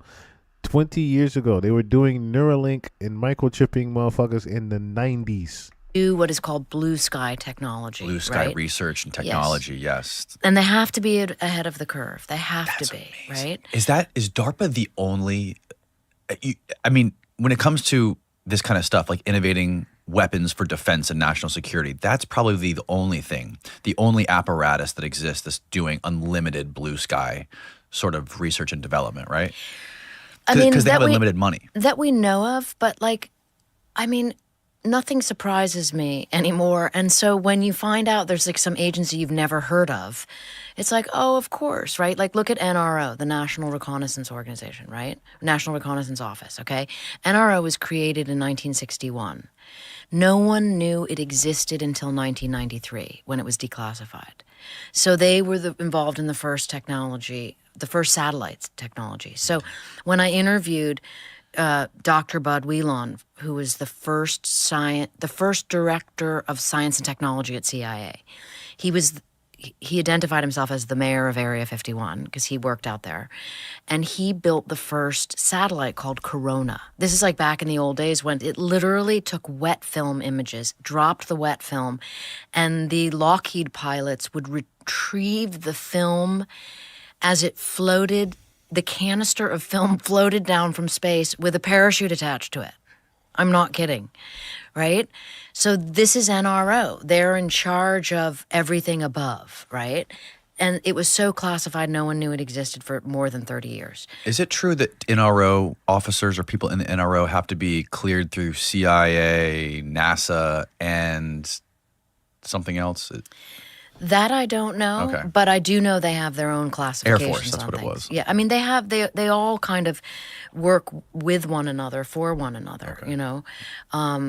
I mean, one of the guys I interview in Nuclear War, Richard Garwin, who designed the thermonuclear bomb, drew the plans for Edward Teller, right? When Edward Teller couldn't figure out how to actually make the bomb explode, Richard Garwin drew the design that allowed it to, right? He's 93. He's a major source for me in Nuclear War in my book, right? He was one of the founders of NRO. So they all work part and parcel. But the point of this, when you say, you know, is DARPA doing the most advanced technology? Maybe, but maybe there's another organization like NRO. I mean, people forget there are at least 17 intelligence agencies. It's not just CIA. 17? 17. I mean, Google them, look them up, right? That's why there's now a director of national intelligence. So there are, you know. And here a lot of you thought it was just the CIA and the FBI and maybe NASA. It's 17. There are, and I think that to stay ahead of the enemy, you know, air quotes or not air quotes. And I quote 17 that she knows of. Who knows? There might be more. Stay ahead. The federal government is always playing not just chess, but like, you know, move the magic balls, right? And what's under what hat. And so things need to be hidden so that secrets can be kept. When the F-117 was retired, I went to the ceremony with Ed Lovick, the grandfather of stealth technology, right? And it was amazing. It was up there at Lockheed at Skunk Works, okay? And they made this announcement that was I just remember this one line, and I am paraphrasing, but they said, like, we created the F-117. It was like a 20-year project, you know, DAARPA. And for 20 years, I think there were 10,000 people cleared on the program. This is what the guy was saying that was giving this speech. And he said, and no one leaked it. And then he said, oh, correction. It was actually 10,000 people cleared plus Tom Clancy. What? Right. Oh revealing that, you know, Tom Clancy had the in with the Lockheed guys. And that's where he got a lot of his secrets. Interesting. Yeah. One of the most interesting things I thought about the DARPA book also was that they were inviting science fiction writers to meet with them. Like, I think one of them was the writer for Terminator. No. That was me going to the Pentagon Oh, on that a was reporting you trip, going. right? Oh, okay. But they did, but yes, to your point, they did after 9/11. The government, you know, remember that statement, well, you're too young, but after 9/11, there was a statement that was kind of an echo throughout, you know, it was in the zeitgeist that 9/11 was a failure of imagination, right? That no one could foresee that terrorists could hijack airplanes and fly them into buildings, except for Tom Clancy. And so that led DARPA to hire science fiction writers. This is like an anecdotal project for DARPA. I mean, it's like a nothing burger. But it was really interesting to me because they hired science fiction writers, a couple of whom I interviewed, to kind of sit around a round table and come up with the craziest ideas they could, you know, of terrorist attacks and of surprise attacks, to then try to game out how they could defend against them, which is not a bad idea. On that on that reporting trip when I went to the Pentagon, I brought with me Chris Carter, as I was saying. We were working on Area 51 as a television show at the time, and also Gail Ann Hurd, who co-wrote The Terminator with her then husband, James Cameron, but who was also the producer on The Walking Dead, right? And when we went into the Pentagon, it was wild because, and again, this goes back to that idea that people are just humans with, you know, I mean, of course they're humans, but what I mean is we're all just like people with, like, you know, spouses at home and animals and pets and kids and things, because bringing those two to the Pentagon was like bringing Brad Pitt to a Girl Scout party, right? I mean, you know, it was no longer Annie, put your pen That is funny. away, which it usually is. Like, no one lets me take notes at the Pentagon because then they can't go be on the record, right? It's just background. Right. And it was, and you know, we had our cell phones out. We were taking pictures. The generals were like, "Come in here, hide the classified stuff." I write about this in the book because it was so astonishing. And Chris Carter had created the character of the Smoking Man for the X-Files, which is the quintessential boogeyman, you know, the government boogeyman, right? Who's always smoking and is up to no good, right? He's sort of like the embodiment of conspiracy. That's crazy in general. So let me move on real quick. That's crazy in general how they were hiring science fiction writers, pretty much. So a lot of the things that, like, predictive programming, once again, things that you see in the movies are, you know, just regular biblical scriptures for your visual to remember all the time, like a song that comes on the radio almost over and over and over. It's going to be implanted in your head to where you view it as normal. It is just normal. It's not. This is not normal shit we're talking about here, you and I, as far as these super soldiers that they are building right now. This is not normal shit. And the fact that they are, like I said, hiring even the slightest of things, like the science fiction writers, to pretty much make a lot of these things even come true, is what she's getting at. Things that go far beyond the stretch of our imagination are coming to life. Like the glider you saw in the Spider-Man movie that the Goblin was on, they've already had that shit. They already had that glider.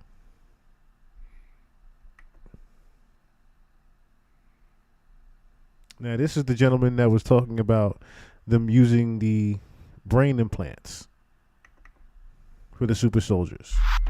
You mentioned DARPA earlier. I know DARPA, I read this lady, Annie Jacobson's book about, she has a whole book dedicated to DARPA and some of the stuff that they do and some of the research that they've been doing for a long time. And one of the things that they've been focusing on is creating super soldiers.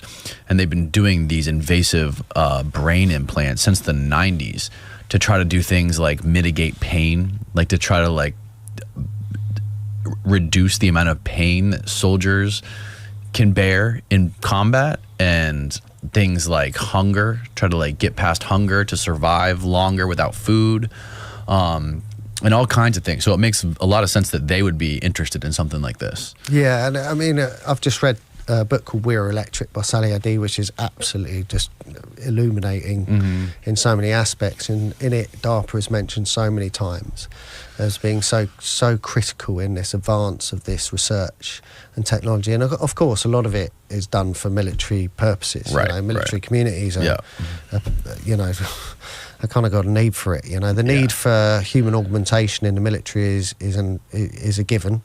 You know, the military have a lot of people that are, you know, breaking through stress. So there's a piece of documentation called The Dawn of the New Paradigm, joint piece of work by the Bundeswehr and DAARPA. And essentially it's, you know, identifies that we should be able to promote to our human biological limits. You know, people aren't doing that. You know, we're not effectively going to our full biological potential. Now, if you go beyond that, you talk about enhancement. So you can take people's eyes and laser them and get them to see in the dark. That's relatively easy, actually. You get them to see in the dark? Yeah, so you can just open up the rods so you can see better in the dark. You've used the rods. Yeah. I mean, that means you can see in the dark, right? As good as many animals would. I thought you meant like give them like night vision or something. Yeah, night vision's you know. How cool would that be if they get DARPA? I bet you DARPA's tried to figure that out. Try to make people get night vision in their eyeballs. Yeah, well, the key bit is, could you do it biologically? Right, exactly, exactly. You can actually take a laser and open it all up. I am pretty sure that they've already figured that out. Like he just said, if they already figured out little simple things like being able to enhance your vision in the nighttime, I'm pretty sure they figured out how to give these super soldiers actual night vision inside of their eyes, so that they don't have night vision goggles. They literally have just night vision as their eyelids. I'm pretty sure that that's already been done. If anyone gets bored, there's a free movie, Making It Mr. Right, 1987. Got John Malkovich as a doctor and an android. Oh, that's interesting. Okay. So he's a doctor and a robot. Humanoid robot doctor working on you. 1987 at that. Again, predictive program telling you what's coming. They showed Google Earth on the movie. If it's nuts, if you get bored, you're gonna watch the different movies with a different perspective now. I can definitely understand that. Watch Terminator Genesis. Watch Terminator Genesis. That's a good one right there. No, I'm not familiar with Max Spear. Everything starts to intersect. Harley Pacemark. Talk about some drug to keep a human awake without any of the effects. Scorpion. A scorpion, a cat, different things like that. A lot, perfectly safely. Add more rods in that allow you to see in the dark, and you get better clarity at night.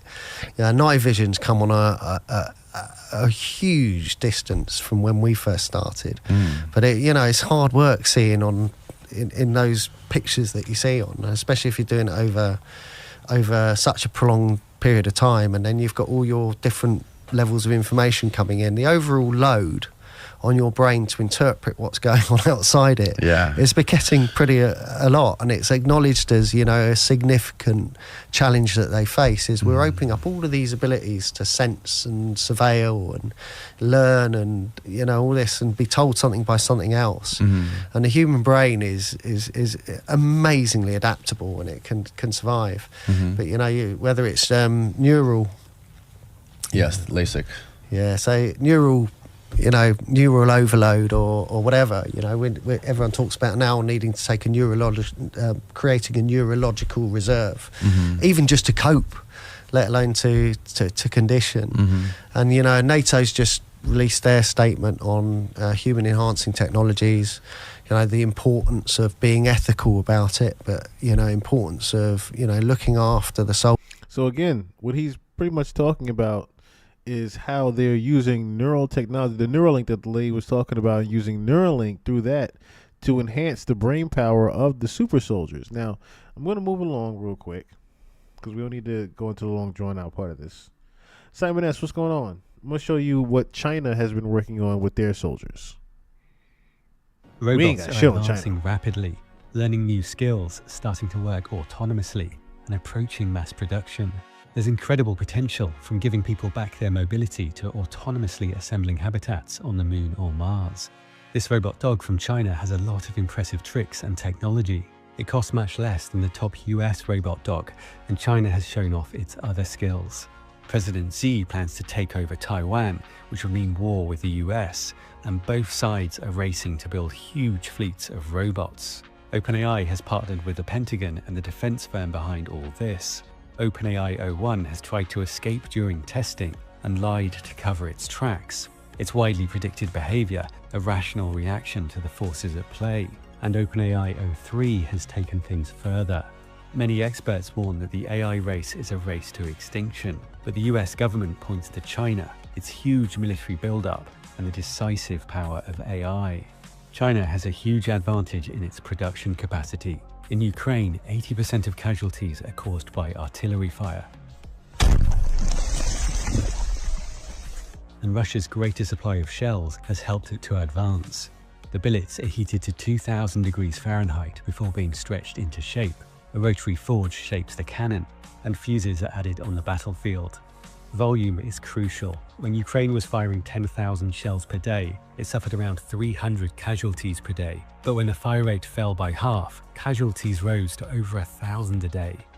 Russia has been firing 3 times more shells than Ukraine, but NATO's shells are typically more advanced and accurate. China is likely to have both advanced shells and vast production capacity. In Ukraine, drones are responsible for 65% of destroyed tanks, so the US and China are mass producing them. But Thank China you, I has a greatly huge appreciate that. advantage. Thank you so It makes much. 90% of the world's consumer drones.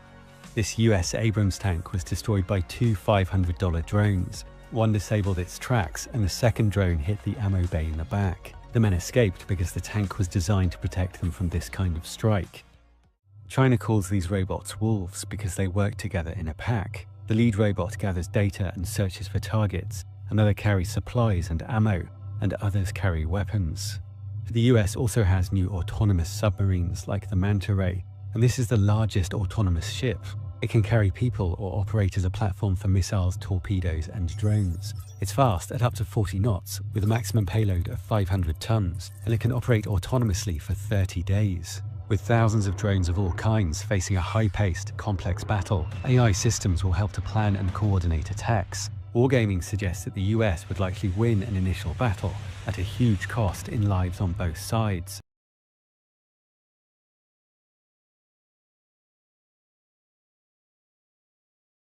To create powerful new AI hacking techniques. While US members of Congress own shares in military firms, no one gets rich from diplomacy. A famous Chinese general said, "Build your enemy a golden bridge to retreat across." And there's a powerful case to make for avoiding war. A simulation suggests that an invasion would cripple the global economy at a cost of $10 trillion. There would be many thousands of casualties among Chinese, Taiwanese, US, and Japanese forces, and nuclear or AI escalation could be catastrophic. But all this is far from inevitable. It can seem like we're stuck in a race to extinction, as Harvard described it. But China watches us closely. We're part of the loop. If we take AI risks seriously, including the risk of losing control of the military, so will they. Control is their priority. You hear that? Control is their priority. So, again, China's super soldiers are a little bit different. Want AI that just makes us economically obsolete. You see, there's a show here. Okay, no. So China's soldiers are a little bit different in the fact that they are a lot more advanced than what we are working on right now. They have taken what we have done, and as you know how Japan does, or should I say Asia does in general, they have turned things up 10 times more. I remember China had the first touchable hologram. So that was way before we were able to figure out what the fuck that was even, what a hologram even was. Okay? So let me see. Russia also announced they created the super soldier, making it able to stop hemorrhaging. In 2017, a Russian military research center released a video of what looks like a next-generation combat suit. Multiple media outlets referred to the suit as Star Wars-style armor. The suit includes a digital helmet, a bulletproof neck protector, body armor, and exoskeleton, amongst other features. Now, let me just say this, right? When it comes to Russia, Russia has already said a big fuck you to Donald Trump. That's one thing. They will not cease fire with Ukraine. World War III is right upon us. With that being said, I am more scared of Russia than I am of China and us combined. Because Russia has zombie ray guns, okay? Zombie ray guns that literally can zap your whole fucking energy inside of your body and decease you from the inside the fuck out. So they have that. On top of, Russia is known for their military in general. Okay, they are known for their military and soldiers and how vigorous and how much shit they put people through in general. Okay, these Russian Siberian fucking soldiers are like fucking super soldiers themselves, the human form. Okay, these fucking massive fucking titans of of soldiers. Okay, imagine them making that big 750-pound Zangief looking Sagat looking motherfucker that can pretty much punch a hole in the fucking 2-ton concrete wall. Okay, with his bare fucking fist. And not bleed a fucking inch. I want you to see, I know some of y'all are saying it's far-fetched for a robot to hit 1,000 pounds, right? But even if they were to hit you with 100 pounds, right? Just imagine a robot hitting you with 100 pounds in your chest. I want you, if you have right now a dumbbell of 25 pounds or even 10 pounds, put that 25-pound weight up to your chest and just press it real quick. And I want you to feel how hard that is. I want you to feel how hard just a 25-pound weight is. Now imagine 4 of those hitting you in the fucking chest right now. Your shit would not only cave in, it might stop everything in you. The prototype was unveiled at the opening of Russia's largest high-tech prototyping center at the National University of Science and Technology in Moscow.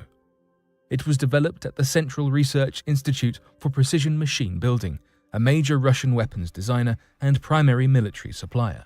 And the fact that you have police dogs and shit that's on all fours already, King Ozma, I am staying the hell away from New Orleans. I'm sorry.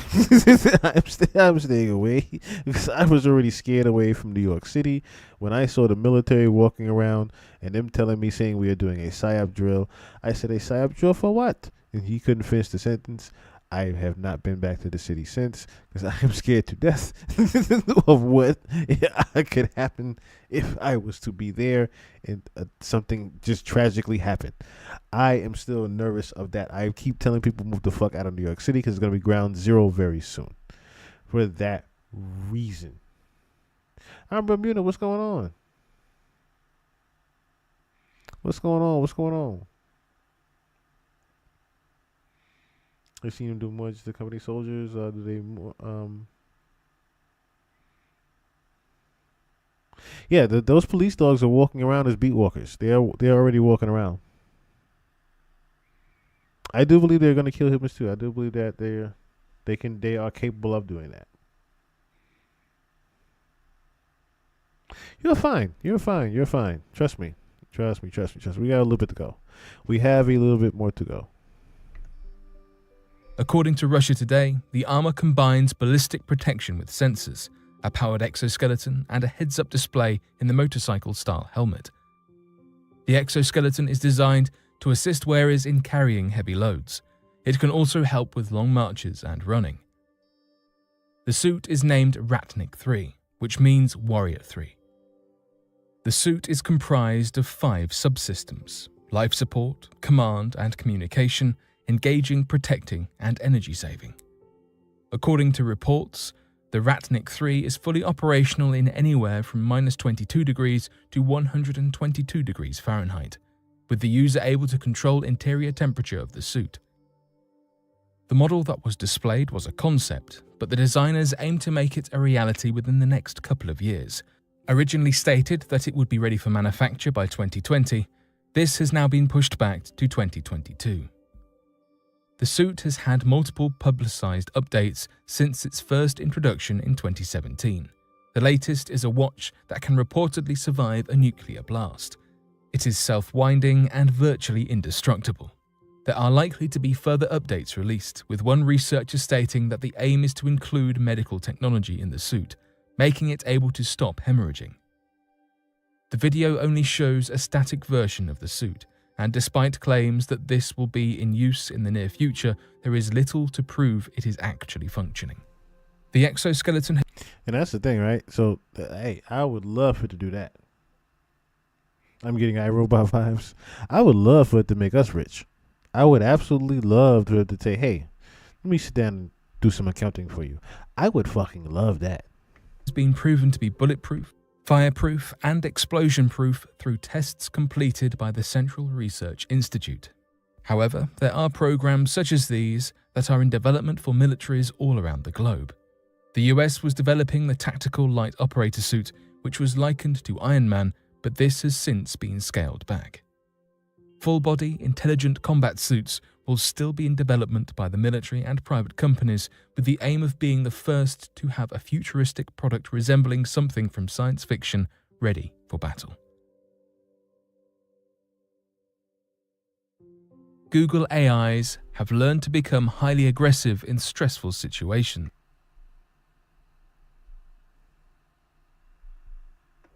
DeepMind was started in 2010 and joined Google in 2014 to accelerate its work. DeepMind notes its recent progress, stating that our programs have learned to diagnose eye diseases as effectively as the world's top doctors, to save 30% of the energy used to keep data centers cool, and to predict the complex 3D shapes of proteins, which could one day transform how drugs are invented. In 2017, researchers were testing the willingness of Google's AI to cooperate with others. They revealed that when DeepMind feels that it is about to lose, it opts for highly aggressive strategies. This shit is literally studying how a human brain works, functions, and thinks, and how it could even be healed.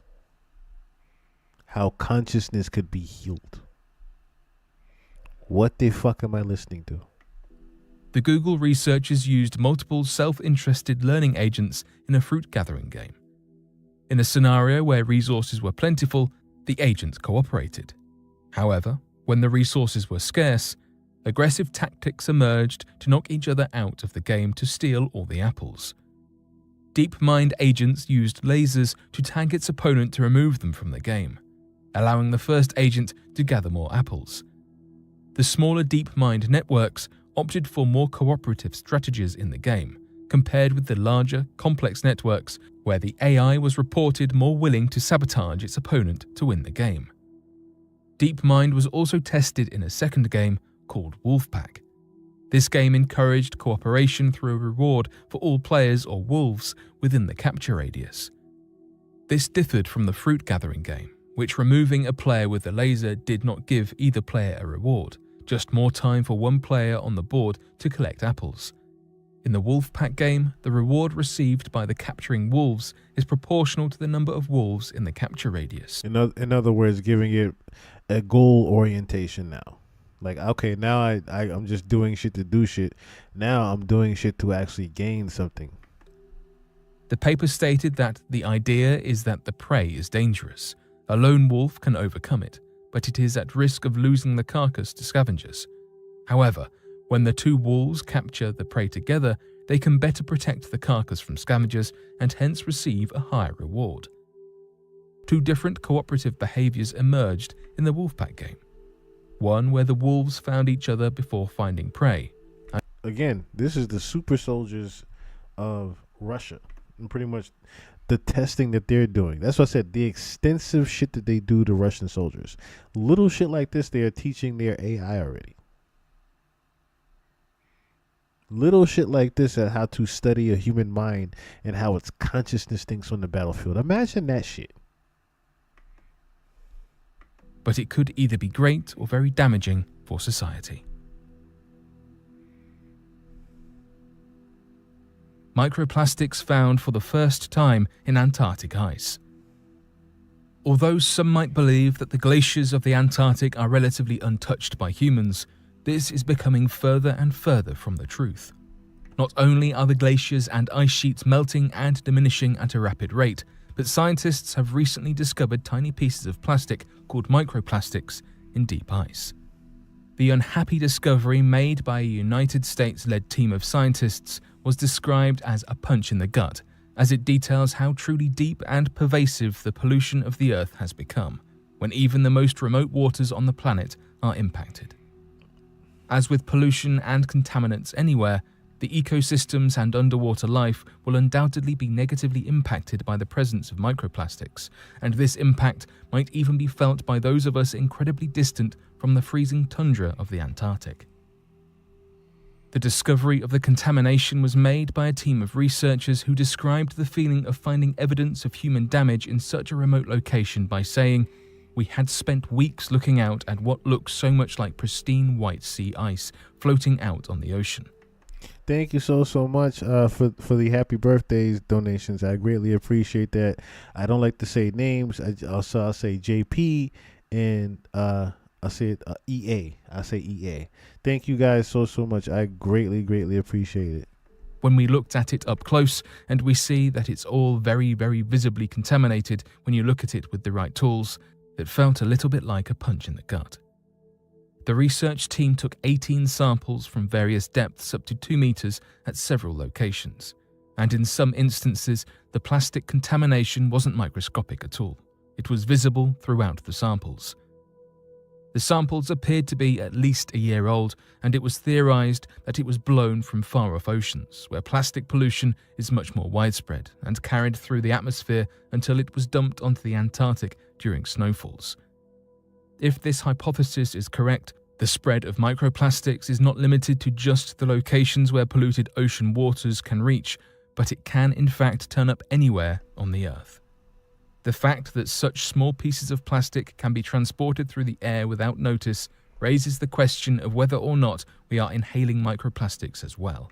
That's a very good question, but even more better question, right? The different things that are in Antarctica in general, just little things like this, right? Just little things like this, ironically said.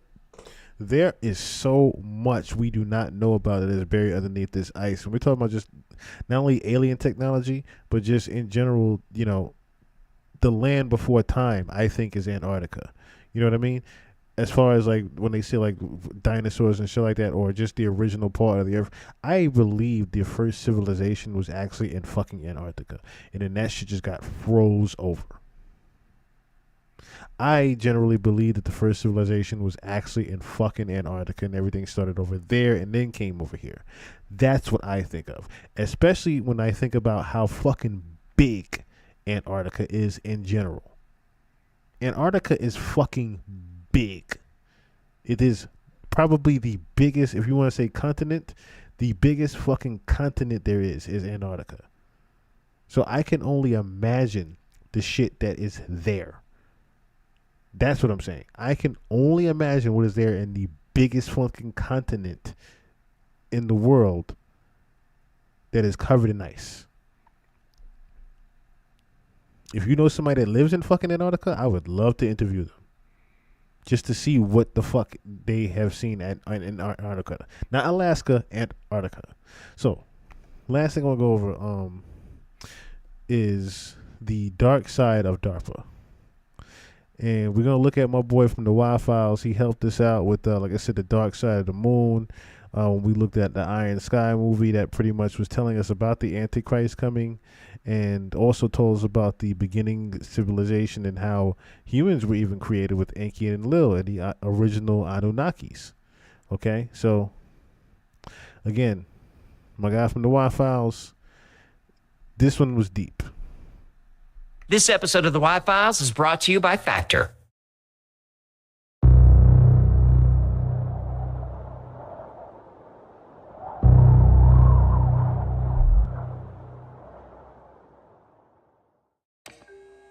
In the early days of the space race, the Soviet Union racked up a lot of firsts.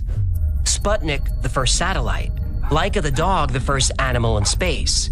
Yuri Gagarin, the first man in space. Valentina Tereshkova, the first woman. Zond 5, the first spacecraft to the moon. Meanwhile, America's space program lagged, plagued by setback after setback. There were some successes, but not enough to keep pace with the Soviets. America was still planning its first satellite while Sputnik circled the Earth. Then Sputnik 2 went up. American citizens were terrified. What if the Russians put weapons in space? Maybe they already have. Paranoia was starting to become hysteria. President Eisenhower was under pressure to act, and to act fast. The United States government knew what it had to do: create an organization to develop the most technologically advanced military systems in the world. And just 3 months after Sputnik 2 was launched, the Advanced Research Project Agency, or ARPA, was born. Later, ARPA became DARPA. The D stands for defense. Because DARPA would be both a sword and a shield, creating offensive weapons and defensive systems. No project was too expensive, and no program was too immoral.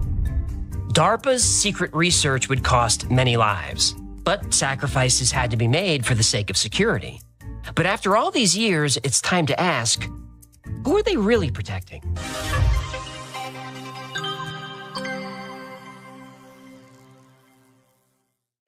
No, I didn't order any dumbbells. No, I didn't order a miniature squat cage. Analgy. And his dietitian approved. They up the heat and eat in minutes. Who may or may not be a serial killer. Right. But now all the answers are in your pocket. You tell your phone the address and GPS guides the way. Some cars will even drive for you while you sit back, relax, and listen to your favorite podcast. Oh, you know, the Y-Files is also a podcast. No plugs yet, please. We save those for the end. Sorry. I could sniff out a plug opportunity like a truffle pig. The technology I described that got you to your destination, it was created by DARPA, all of it. And there's a lot more of DARPA in your pocket than you think. Your cell phone uses microprocessors designed by DARPA. They also created the batteries to power those microprocessors. Your phone uses wireless technology made possible by DARPA. The touchscreen and the microphone came from DARPA. Voice recognition and GPS come from DARPA. I bet none of you knew that, did you? I bet none of you knew that. Your GPS, your Alexa, your whatever you want to call it, your iPhones, knowing different things, all that came from DARPA. So remember when I told you about one of the things of Project Bluebeam and how one of the signs of it going off is that all of your electronics are going to start going fucking haywire, right? Your microwave, like I said, your Alexa, your Genies, your TVs, your smart TVs, your smartphones, your computers, your laptops, your regular house phones. If you have a fucking electronic collar on your dog, it's going to go the fuck off. It's going to go haywire. And you're saying, oh, how can I do that if maybe my power's out? No. As you see here, this is a direct picture of what Project Bluebeam is all about. The satellites. The satellites that control every fucking thing, pretty much, to simplify it, how you were looking at me right now and talking to me. Satellites. When shit starts to go crazy, all of Project Bluebeam is controlled by these satellites. So how is shit going to go down that we can't see? All the shit that we can't see is way the fuck up there. That's where the real light show is being conducted from up there. Little things like that you have to keep in your mind. Cram that into your mind. When shit starts going haywire, it is being controlled from these satellites that DARPA has already implanted inside of all of your fucking devices. And of course, all this data transfer happens using the internet, which was created by DARPA. Excuse me if I may. Is this going to be a highly predictable and hack joke about how Al Gore said he created the internet? I yield the rest of my time, thank you. Yes, DARPA created the internet. Well, technically, they were still ARPA then. Remember, the D was added in 1972. In the 1960s, researchers were trying to figure out a way to ensure reliable communications in case of a nuclear attack. Traditional telephone lines and radio transmitters would be the first to go. They came up with a radical idea: packet switching. Not all of us speak nerd. Some of us went to our prom instead of staying home to write code on our Apple II. Ahem. Well, packet switching is not as complicated as it sounds. Here's how it works. You want to send a message or file from New York to LA, but what if half the country's lines are down? So you break that message into small chunks called packets and send each one independently over the network. On the receiving end, the message waits for all the packets to arrive and then reassembles them back into the original message or file. Each packet will independently try to find the most efficient route through the network at any given moment. The internet still works this way. Most people didn't use the internet until the late 1990s or early 2000s. Some nerds like me were using our phones to dial bulletin board systems in the late 1970s and early 80s. But this new network called ARPANET was conceived in 1966. Whoa. You were online all the way back then? When you were like 12 or 13 years old? Yep, I was even younger than that when I first got online. And you're proud of this? Well, yeah, shouldn't I be Did you even know girls existed? Yes, I knew they existed. Yeah, now I see. What? Girls didn't know you existed. I was a late bloomer. Boomer? Bloomer. What'd I say? Gotta love that fish. Under DARPA's guidance, TCP/IP became the universal language for online computers. They also developed the concept of email and invented domain names. DARPA worked with UC Berkeley to create the BSD Unix operating system. BSD Unix heavily influenced the operating system you're using right now, no matter what OS it is. It started with DARPA. Now, these technologies may seem modern, but DARPA sent the first internet message in 1969. Now, this shouldn't be surprising. DARPA technology is said to be about 20 years ahead of civilian tech. Like self-driving cars. DARPA built one in 1984. DARPA had GPS in 1973. Microprocessors, motion sensors, and wireless communication. DARPA had these decades ago. But eventually, these innovations became available to the rest of us. DARPA's technology has made our lives so much better, it's easy to forget that those innovations weren't originally meant to improve lives. They were meant to end them.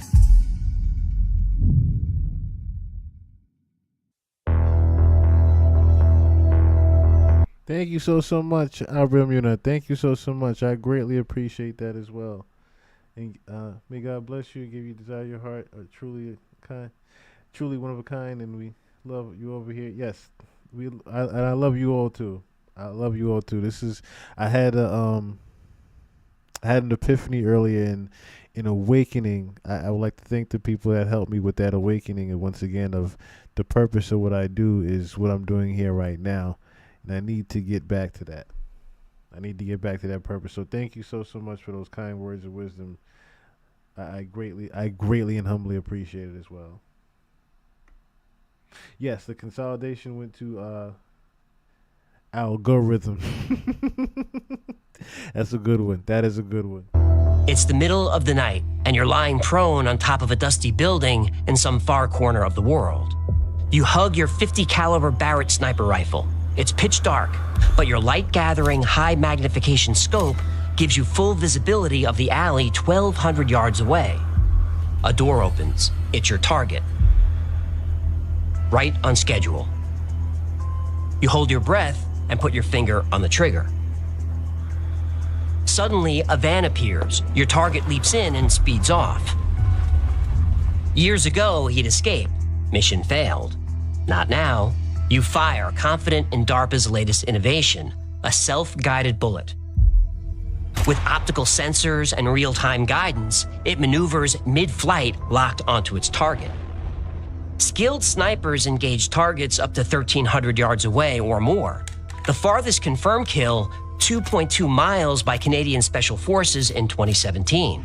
Impressive, but DARPA's Extreme Accuracy Tasked Ordnance, or Exacto bullet, hits targets 5 or 6 miles away. Maybe farther. DARPA keeps the details a secret. Many DARPA projects seem like science fiction, some like magic.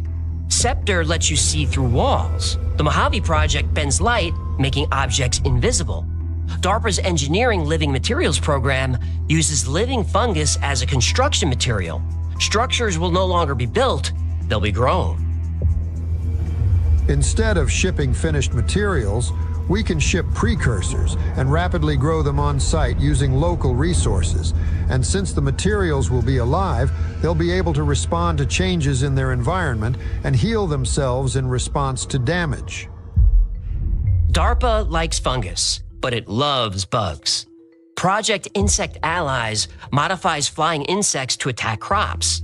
These insects resist disease and repair each other's injuries in the field.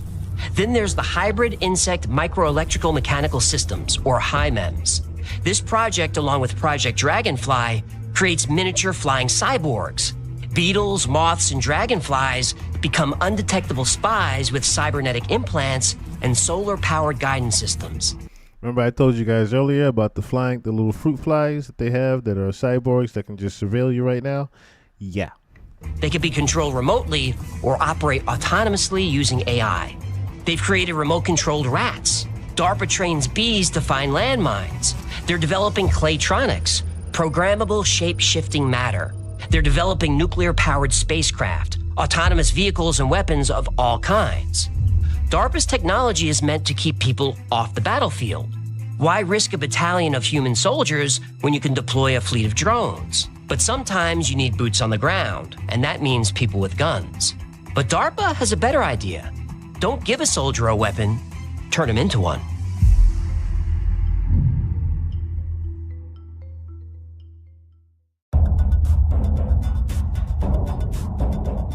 The human body is an amazing machine. Our bodies have limitations.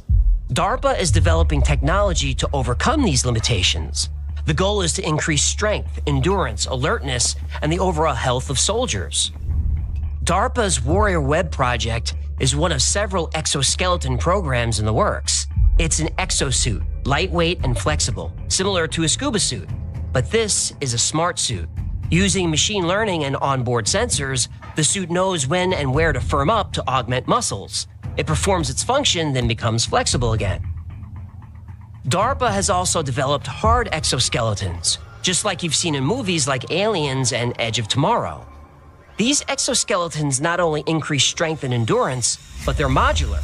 They can be equipped with all kinds of weapons. There's even a jetpack in development.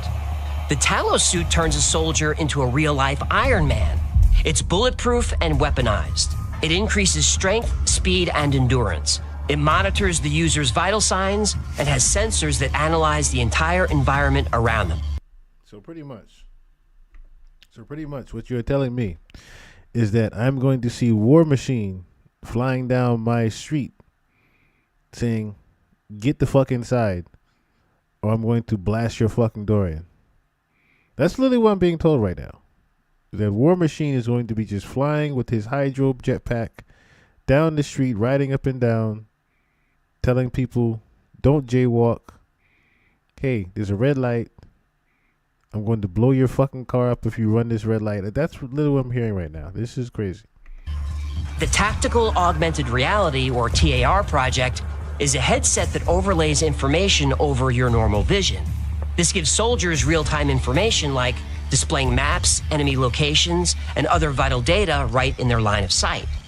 Project Z-Man was inspired by geckos. Real quick. I know some of you might be like, who the fuck is War Machine? He was just talking about Iron Man.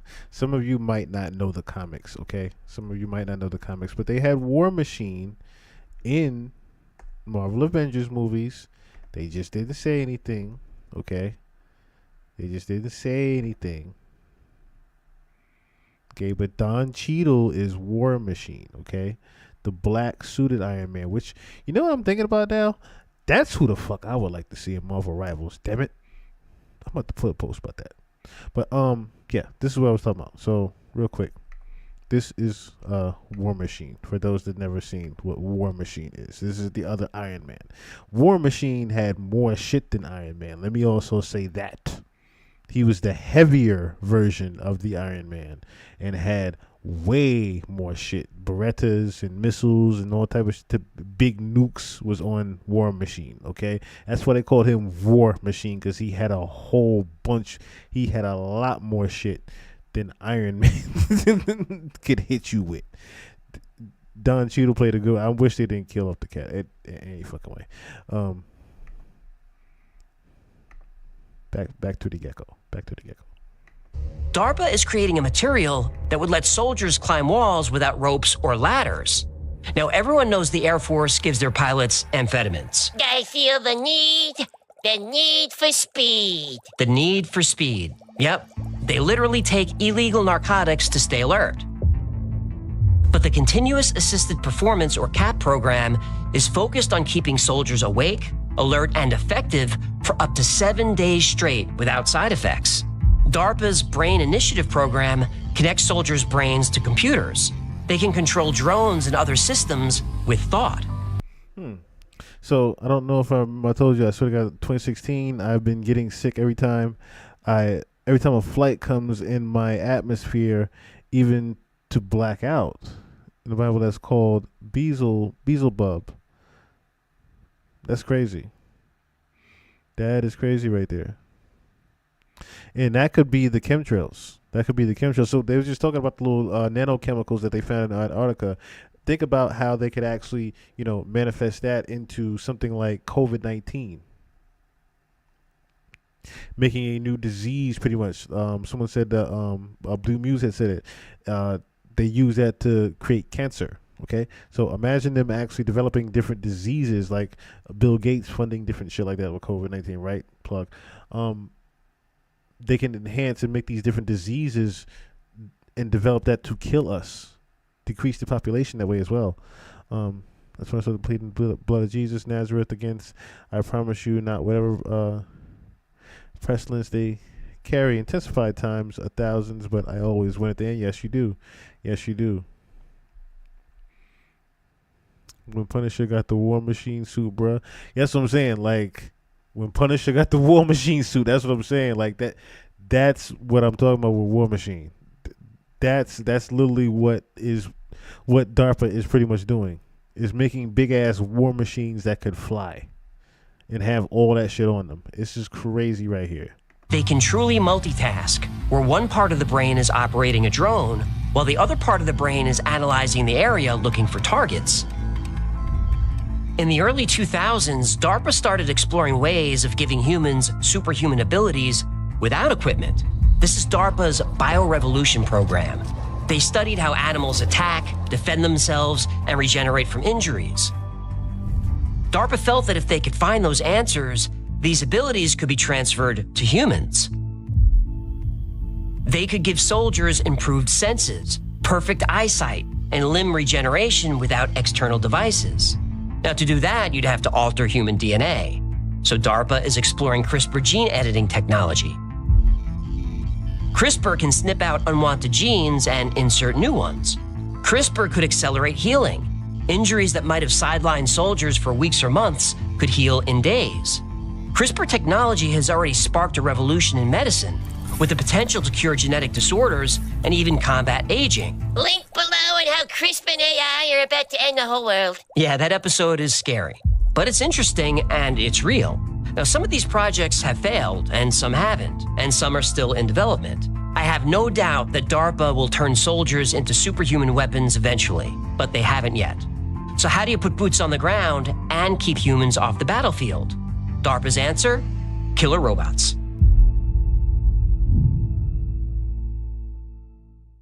Killer robots. DARPA started working on robotics in the 1960s. Its first project was Shaky, the first mobile robot to reason about its actions. Shaky wasn't sleek or fast, but his name was Shaky. That is hilarious. Short Circuit. That's what I'm thinking about right now when I'm looking at this now. But his name was called Shaky. That is funny as fuck. Always like War Machine more than Iron Man, but I ain't trying to see that in real life. I know that's right. I ain't trying to see the real War Machine either. But it was War Machine wasn't the nice version of Iron Man. Start. You know, I feel like if you name your project Shaky, you're kind of setting yourself up to fail. Well, since then, DARPA's robotics has come a long way. In the early 2000s, DARPA launched the Big Dog program. In partnership with Boston Dynamics, these four-legged robots can carry heavy loads and navigate difficult terrain. They can also be outfitted with weapons like sniper rifles or machine guns. The LS-3 can follow soldiers autonomously and carry up to 400 pounds of gear. And then there's the Atlas robot. And now we're getting serious. Atlas was launched in 2013, and you've probably seen various versions of this robot over the years. Atlas could run, jump, and navigate obstacle courses. A couple of years ago, Atlas used AI to teach itself how to walk, and then run, and then do gymnastics. Yeah, you humans realize it's only a matter of time before these things take over and enslave you, right? Some of us realize it.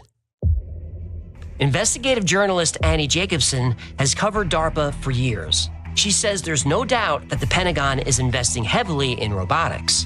That was the young lady we just looked at in the interviews. DARPA's plan through 2038 states without question that the Pentagon is moving towards robotic warfare. They want to have hunter-killer drones that can swim, crawl, walk, run. Drones that can fly 13,000 miles an hour, which is 22 times faster than a commercial jet, to get to a target really quickly. Ballistic missiles have limitations. Speeds over Mach 20 require too much power and make the rockets dangerously hot. But thanks to DARPA, that's no longer a problem. Missiles can now travel at hypersonic speed without overheating. A target 500 miles away can be destroyed in 6 minutes. Weapons like these certainly keep humans off the battlefield, but DARPA's going to take it one step further. It's creating the technology to wage war without needing humans at all.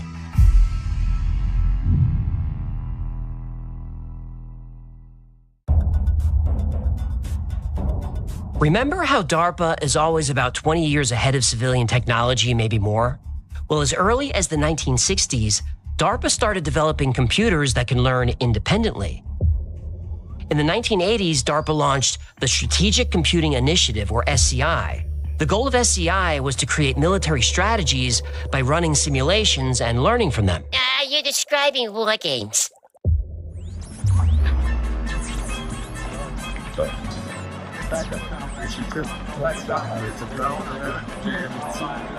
What's it doing? You see, it's crazy he even mentioned that, right? War games, talking about Marvel, right? So I was nervous watching Captain America. Reason why is because of Winter Soldier. Bucky, as they call him in Thunderbolts. Bucky. Because literally that's what the super soldier is a version of Bucky. Winter Soldier. So if you guys aren't familiar with who that is, of course.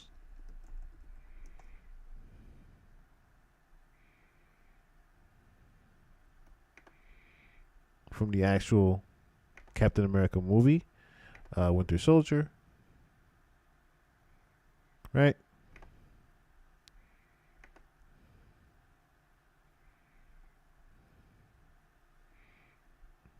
Pretty much the prototype of a super soldier with a bionic arm. That'd be a crazy suit to add of him. But yeah.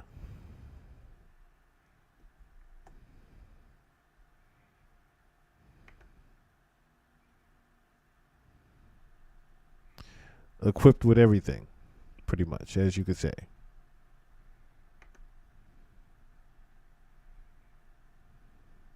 Johnny 5. See, the thing is, right? You saying Johnny 5. And I'm thinking more along the lines of these guys. Or better yet, this thing. Because as you know, they have nanotechnology now that literally can come together. So little nano, whatever the fuck you want to call it. Nanotechnology, little, what you can call it. Little robotic chips that can come together. Little tiny microscopic chips that can run together and formulate into this. That's pretty much what this was. This was a nanotechnology made robot in Terminator. Remember him? And he pretty much was Genesis. He was attached to the entire mainframe of the computer that was Google. Genesis was a version of Google in the movie Terminator. That's another reason why I keep emphasizing people should watch the movie Terminator, Genesis, because of this particular robot that was attached to, like I said, the entire mainframe of the world, in a sense, because Google, if you think about it, is attached to all of us, our emails and all of our data and things like that. So imagine one of these attached to Google. You see what I'm getting at now?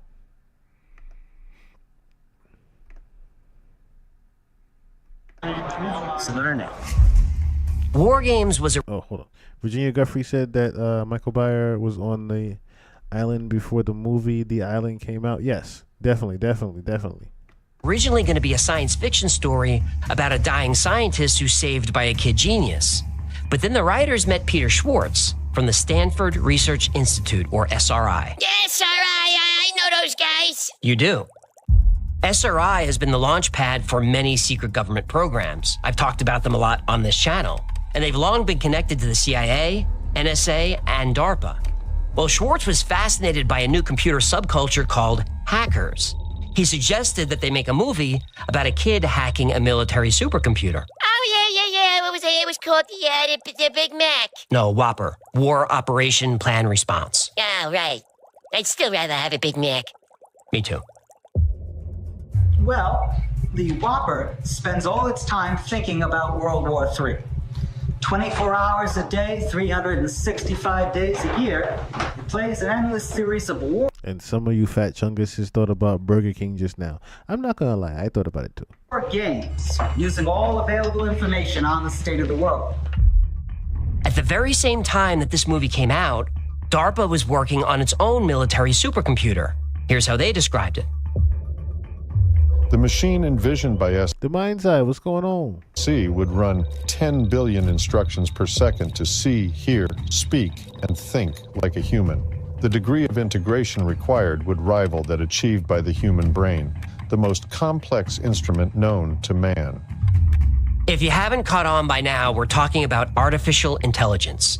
Today, AI is everywhere and accessible to everyone, and it feels like it came out of nowhere, but it didn't. It came out of DARPA. As of today, 70% of DARPA's projects use or are focused on AI and machine learning.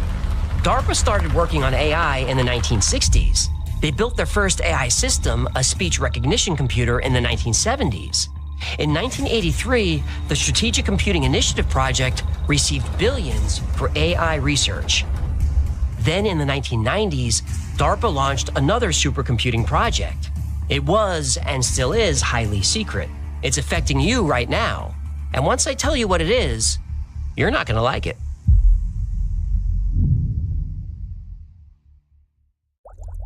Now it's time to get this video demonetized and censored. Yeah, boy. Yeah, if I'm not on a list by now, I'm about to be. No, they're watching you, human. Yeah, I really don't want to talk about this. Honestly, I'm about to put everything that I have at risk. You're actually scaring me right now. I'm scared too. Here we go.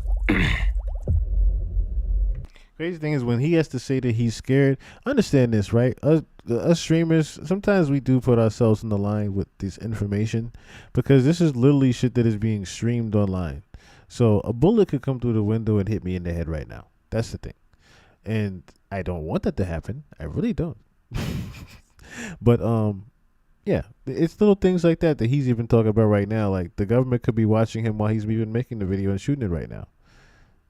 That's the thing. Like, because what we're talking about right now and how we even just describe things, DARPA is literally listening to what the fuck we're doing right now. That's the whole thing. Been working busy as hell per usual. I know that's right, brother. I got to work overtime my damn self the next 2 days. So I already know how that is. I'm working overtime actually the next 3 days. Next 3 days. And I'm donating plasma on Tuesday. I'm not looking forward to that because I hate needles. I really hate needles. But yeah. Very risky indeed when we put ourselves in line and talk about these different things online. And for him to be very concerned, of course, this is some pretty privy information he's about to talk about.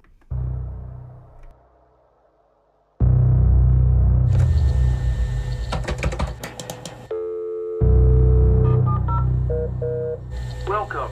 Like the steam engine. Isn't it crazy how America Online just did their last dial-up this week and they took dial-up off completely? Did y'all hear about that? Recently they turned dial-up all the way fuck off. There's no more dial-up whatsoever. No more of that. It's just regular phone connection. Crazy now. Regular satellite phone connection and 4G and 5G network. No more dial-up. AOL is rest in peace with MySpace. Gone. Which sparked the Industrial Revolution of the late 1700s, the internet is changing everything it touches. And at the cutting edge of the revolution is Wall Street. So we are now 6 3/4 points above fair value. The early 1990s was the beginning of the tech boom.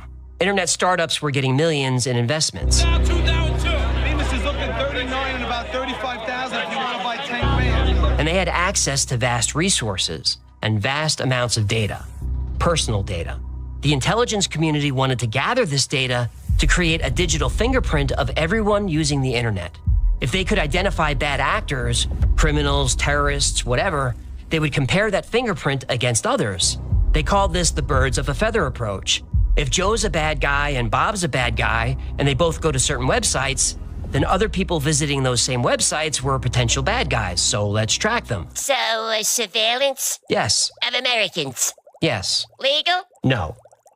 Well, officially illegal as of 2010, but the law was murky in the 1990s. And for the intelligence community, murky means opportunity. Still, the intelligence agencies didn't have the ability to manage all this data, but they knew people were out there working on it, and they were all looking for funding. But if you're the NSA or CIA or DARPA, you can't drop by an internet startup and ask them to build you an illegal digital surveillance program.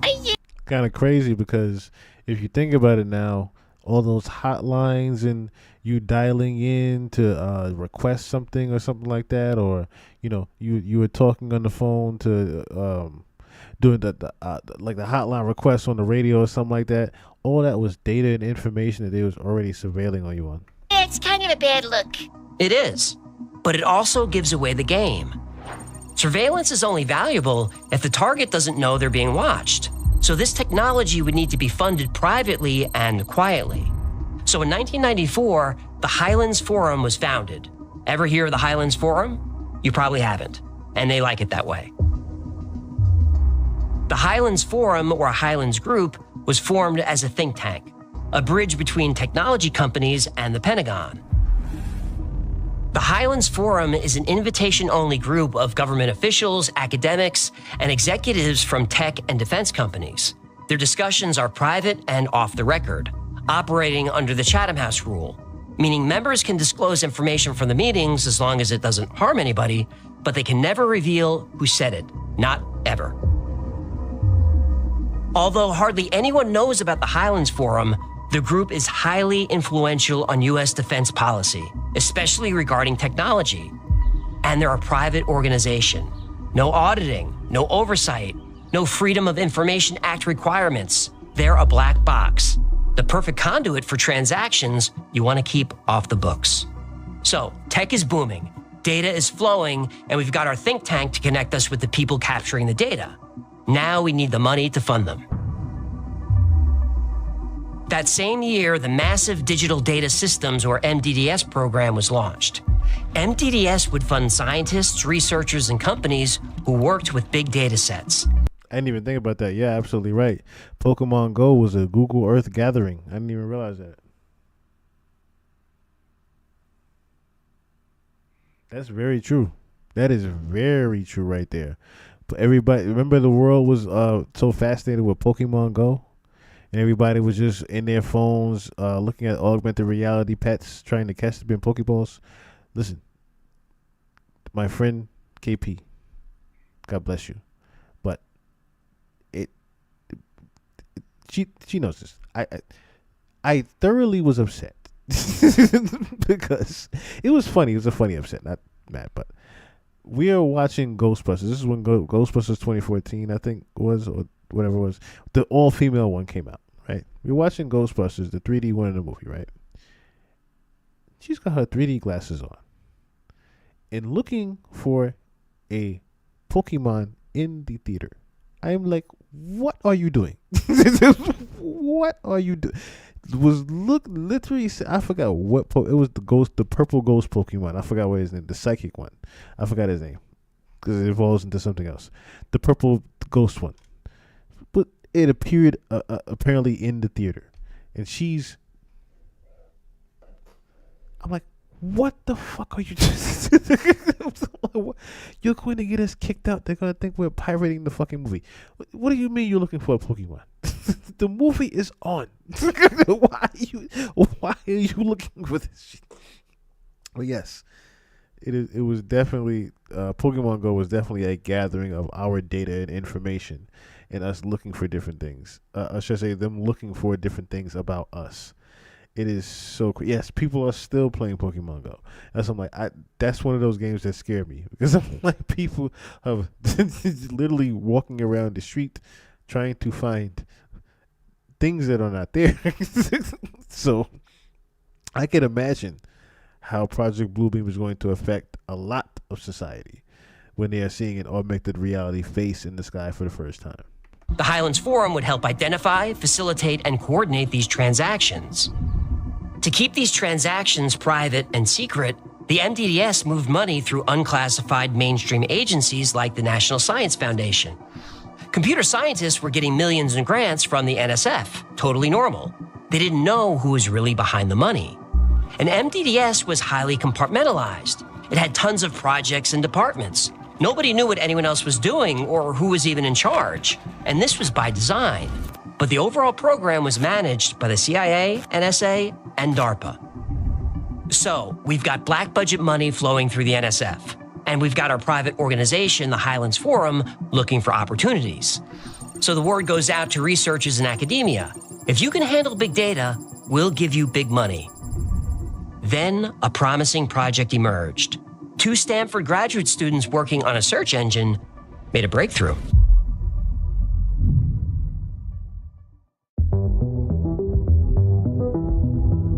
In the early 90s, searching the internet was difficult. Popular engines like Alta Vista and Lycos produced hit or miss results. Searching hiking gear would show pages mentioning hiking or gear, often irrelevant blog posts or articles. Look at that shit. Like, just you searching different things was coming up. So just imagine that, right?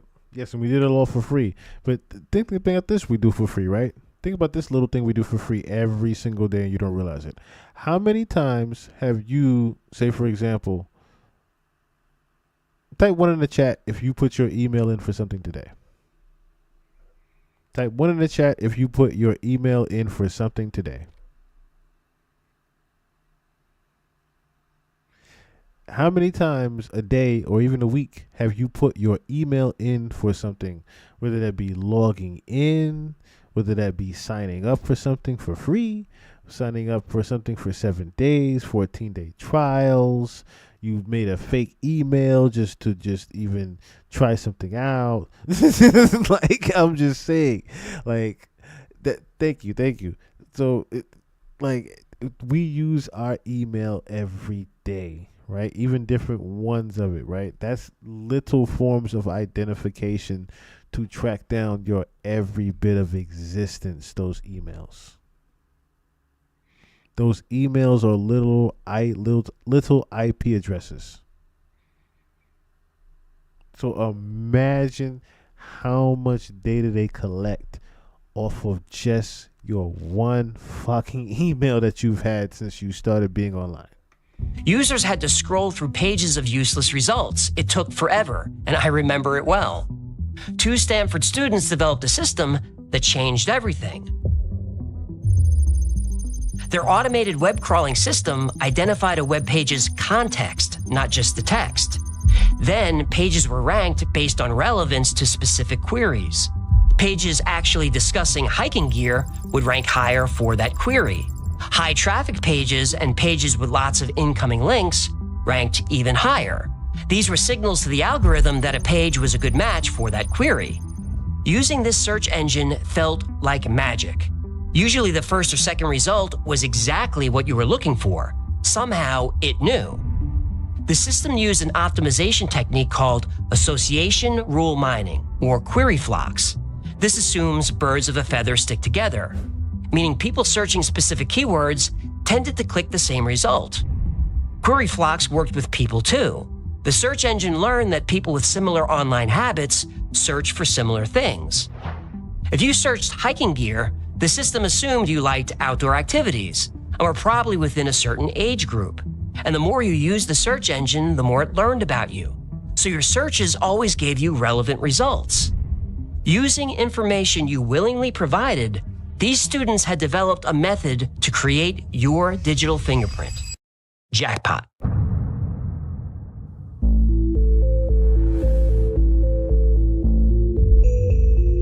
The CIA, NSA, and DARPA learned about this project, and through the National Science Foundation, the NDDS funded it. If you haven't guessed by now, those 2 students were Sergey Brin and Larry Page, and the search engine was Google. What did I tell you? What did I tell you? What did I just say? This is why I implore you all, watch fucking Terminator Genesis. Watch Terminator Genesis. Watch Terminator Genesis, because it is very related to what he is discussing right now. Literally, like I just said, you're a digital. He just said a great way to put it. You're a digital fingerprint. Your email. your fucking email has everything about you. Literally. You won't find MDDS in Google's origin story, but this is public, unclassified information. It's just hard to find. In Brin Page's famous 1998 research paper, The Anatomy of a Large-Scale Hypertextual Web Search Engine, they thanked DARPA for their support. You can see this for yourself. It's on page 16, section 7, under Acknowledgements. Now, there's a lot more to this rabbit hole. The connection between intelligence agencies and technology companies is so... Hang on. What? Pop quiz. Go ahead. How do you make your living? YouTube. And who owns YouTube? Google. Right. Bye-bye, channel. Now would be a good time to ask for Patreon support. I don't do plugs until the end of the episode. Well, I'm doing it now because he's going to do it now. If you would like to, subscribe to the Patreon. I'll even put the link in the chat as well. Make an exception. We're in the deep water now. He might be... We are definitely in the deep waters right now. Which reminds me, I am working on a Kardashian family video. I'll just say it like that. I'm working on a Kardashian family video for the Patreon next. Right. Truly and honestly, I won't know until it's too late. But telling you this story might have been a terrible mistake.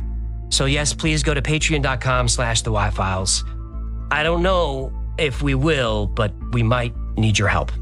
Anyway, this video isn't about Google. It's about DARPA, specifically the dark side of DARPA.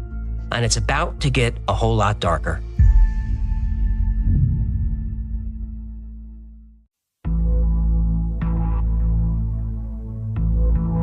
When John F. Kennedy took office in 1961, America had allies everywhere.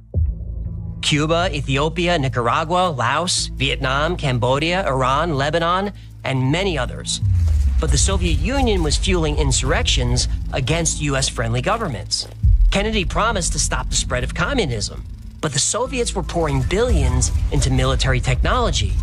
Now, notice how far this goes back, especially when we're talking about Russia and Ukraine not doing a ceasefire and Trump having to pretty much step in. And look, like I said, how far this is going back between just us and the fucking Soviet Union. And pretty much us saying, hey, you shouldn't blow people up. You shouldn't fuck people up in society. But you guys need to calm the fuck down. And Putin and the rest of Russia saying, fuck you. Rocket and missile systems, even space exploration. JFK was committed to keeping pace. He wanted more resources in science and technology. He modernized the military and doubled DARPA's budget. And the timing couldn't be better. The global Cold War had evolved into regional proxy wars with the Soviets. A new type of warfare was being fought, guerrilla warfare. Old military strategies wouldn't work.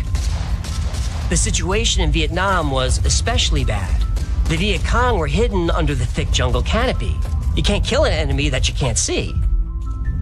DARPA proposed a solution, Project Agile. It was pitched to Kennedy as both a scientific and military endeavor. Kennedy signed off immediately. The first phase was called Operation Ranch Hand. Its purpose was to clear the jungle. DARPA developed the rainbow herbicides, named for their container colors, to kill the foliage. Agent Purple was first, then green, then pink. DARPA was combining different herbicides, defoliants, and toxins, looking for the perfect formula to destroy Viet Cong cover. Agent Orange was the winner. Millions of gallons of Agent Orange were sprayed over miles of jungle every day. Leaves fell from trees almost immediately. Another application, and the trees died. Next, Project Agile targeted farms. Agent Orange could destroy miles of crops in a day. They asked South Vietnamese President Diem if he knew which farms were Viet Cong and which belonged to innocent civilians. He said yes, he knew, and he didn't care. If they weren't traitors yet, they would be soon. Kill them all. Now, the US didn't want to do this, but it only had a few hundred military advisors in Vietnam at this time. They didn't want to send more. Better to sacrifice North Vietnamese farmers than US Marines. So it was done. Guilty or innocent, friend or foe, if you were a North Vietnamese farmer, you were targeted. Your crops were destroyed and your soil was poisoned. Replanting was impossible. Agent Orange's effects were instant and devastating, and nobody knew it was only the beginning.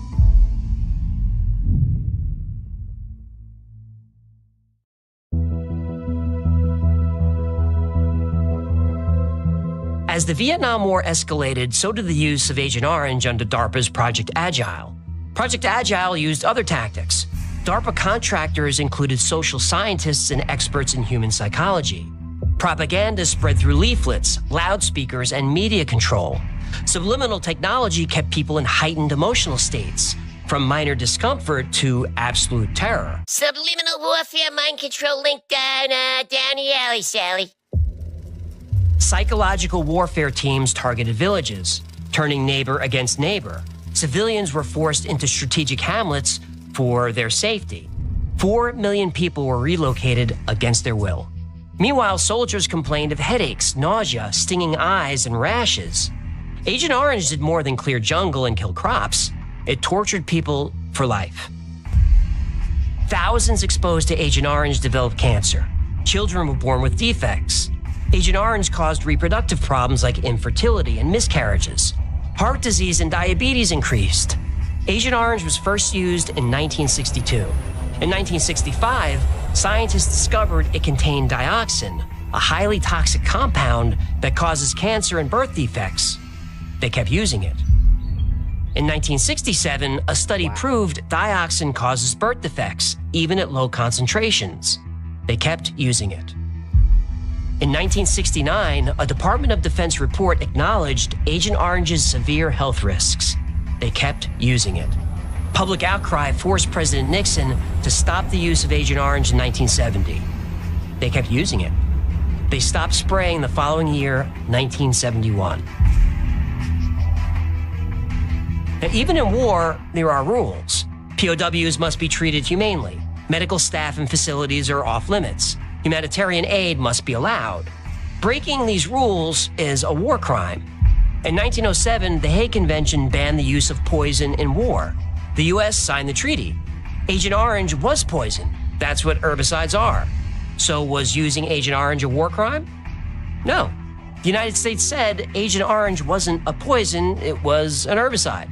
The treaty didn't specifically mention herbicides. Oh, that's some lawyer loophole bullshit. In 1925, the Geneva Protocol banned the use of chemical weapons. The U.S. signed this treaty. But Agent Orange was a chemical. Of the 12 companies producing Agent Orange, the primary manufacturer was the Dow Chemical Company. The word chemical is in the company's name. So is using Agent Orange a war crime? Nope. The United States said Agent Orange wasn't a chemical. It was an herbicide. Whoa, wait, how is that even possible? It's not. In 1949, the Geneva Conventions established that civilians and their property must not be intentionally targeted. Only combatants and military targets were allowed. The U.S. signed this treaty. But civilians and their farms were intentionally targeted with Agent Orange. So is using it a war crime? No.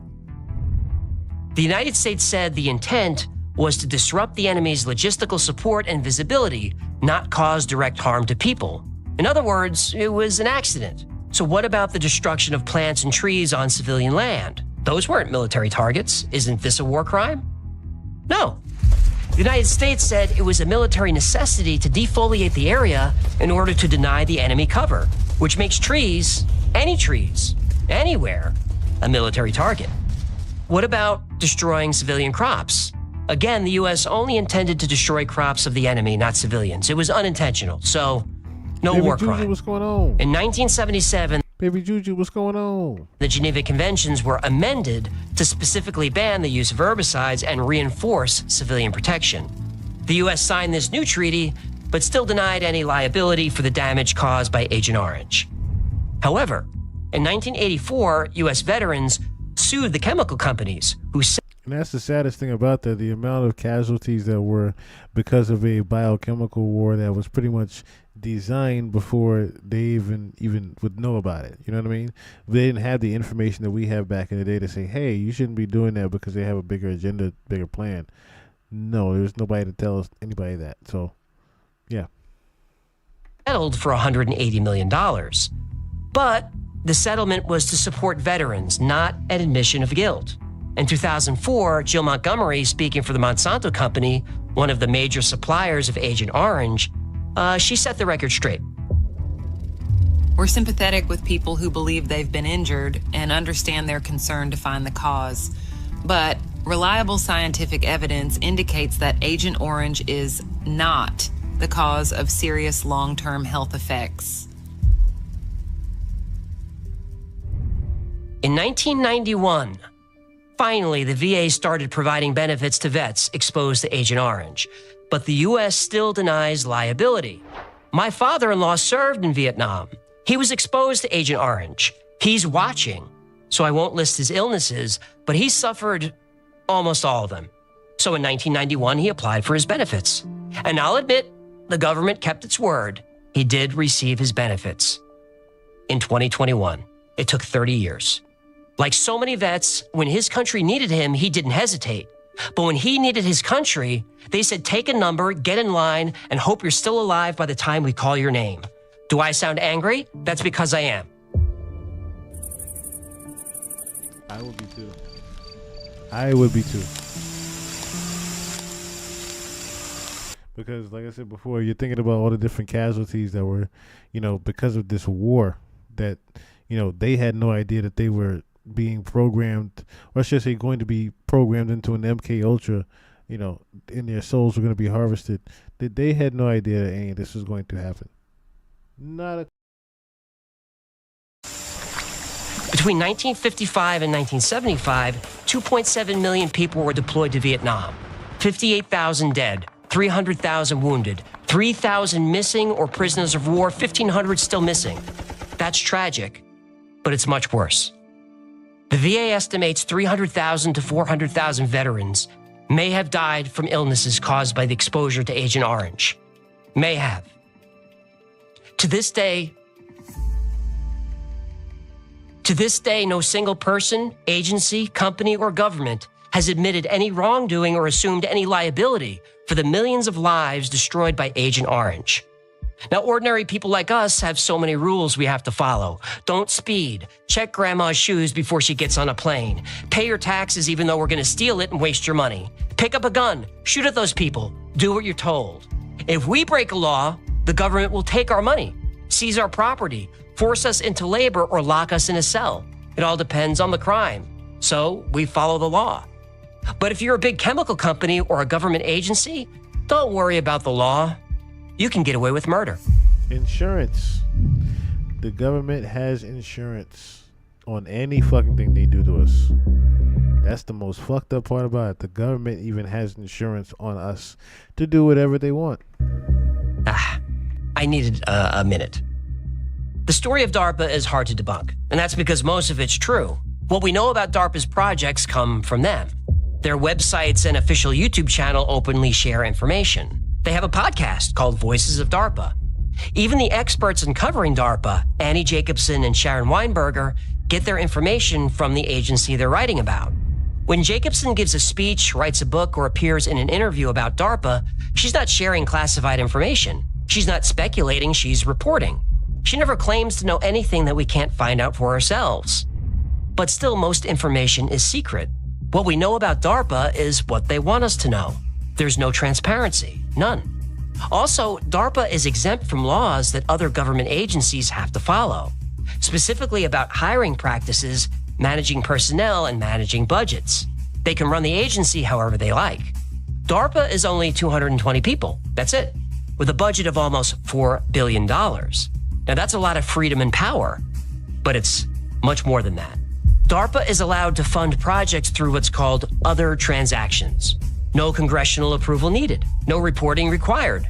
Choose the projects you want to fund and fund them. So who's choosing the projects? Annie Jacobson gives us an unsettling answer.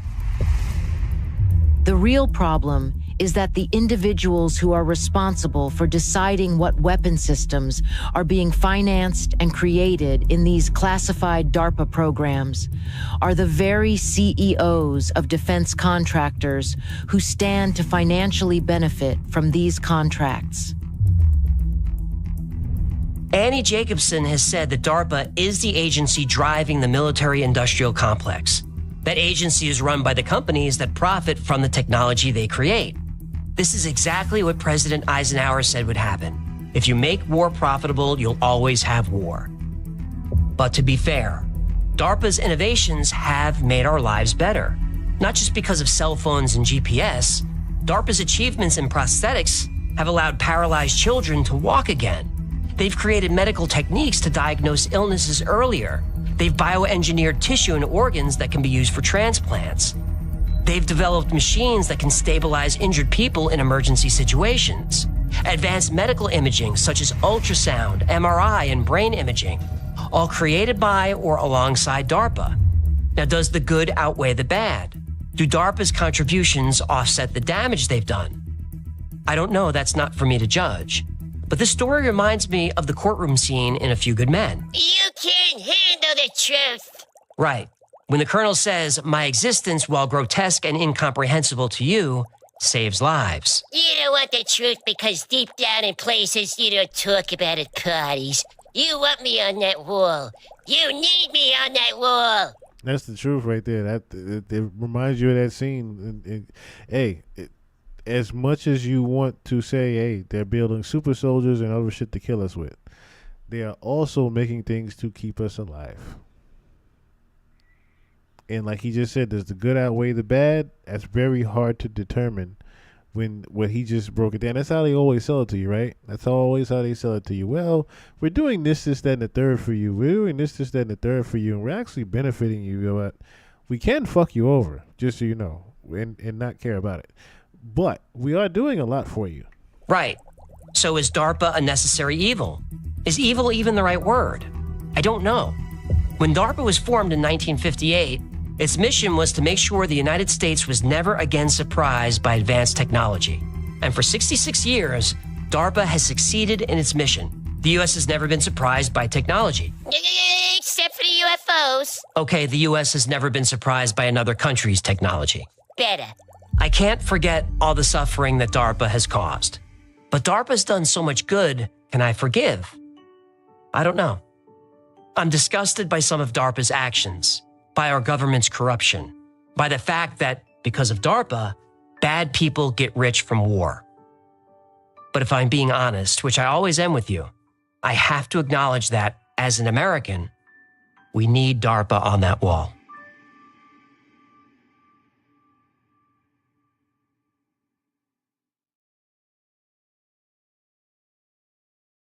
Rest in peace to the gentleman here.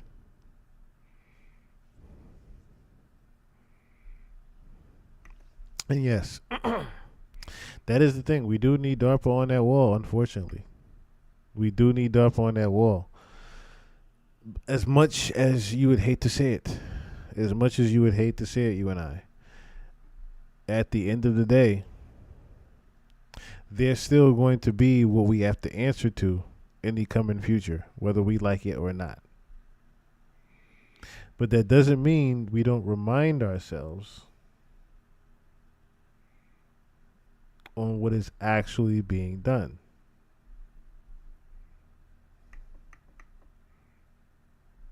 Because we always have to keep that in mind.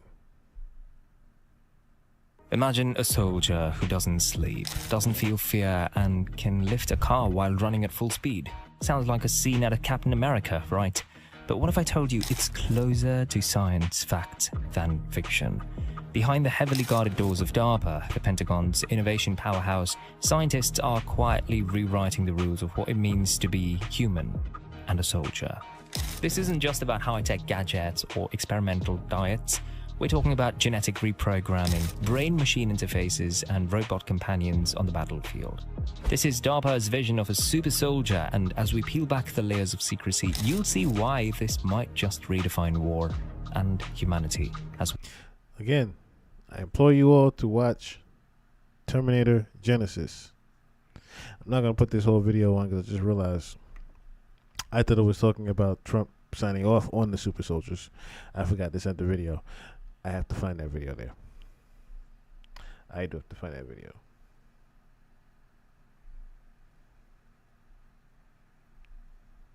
But I will play this one here. Yeah, and so what you see is this playing out in real life, that you see psychedelics being deployed on the... I think I sent you those two articles. And the New Yorker had one article. Then the Ryan Grimm at The Intercept had a really interesting article that was called it was called Ibogaine versus meth. And on the Russian side of the Ukraine war, they're all loaded on meth. On the Ukraine side, they're all taking Ibogaine, which is a very powerful psychedelic. And he was chronicling this drug. Right now? Yes. Yes, and the New Yorker article is about the same thing because they believe that psychedelics increase. Steven, pull this up, bro. Yeah, put Intercept Ibogaine and it'll pull up.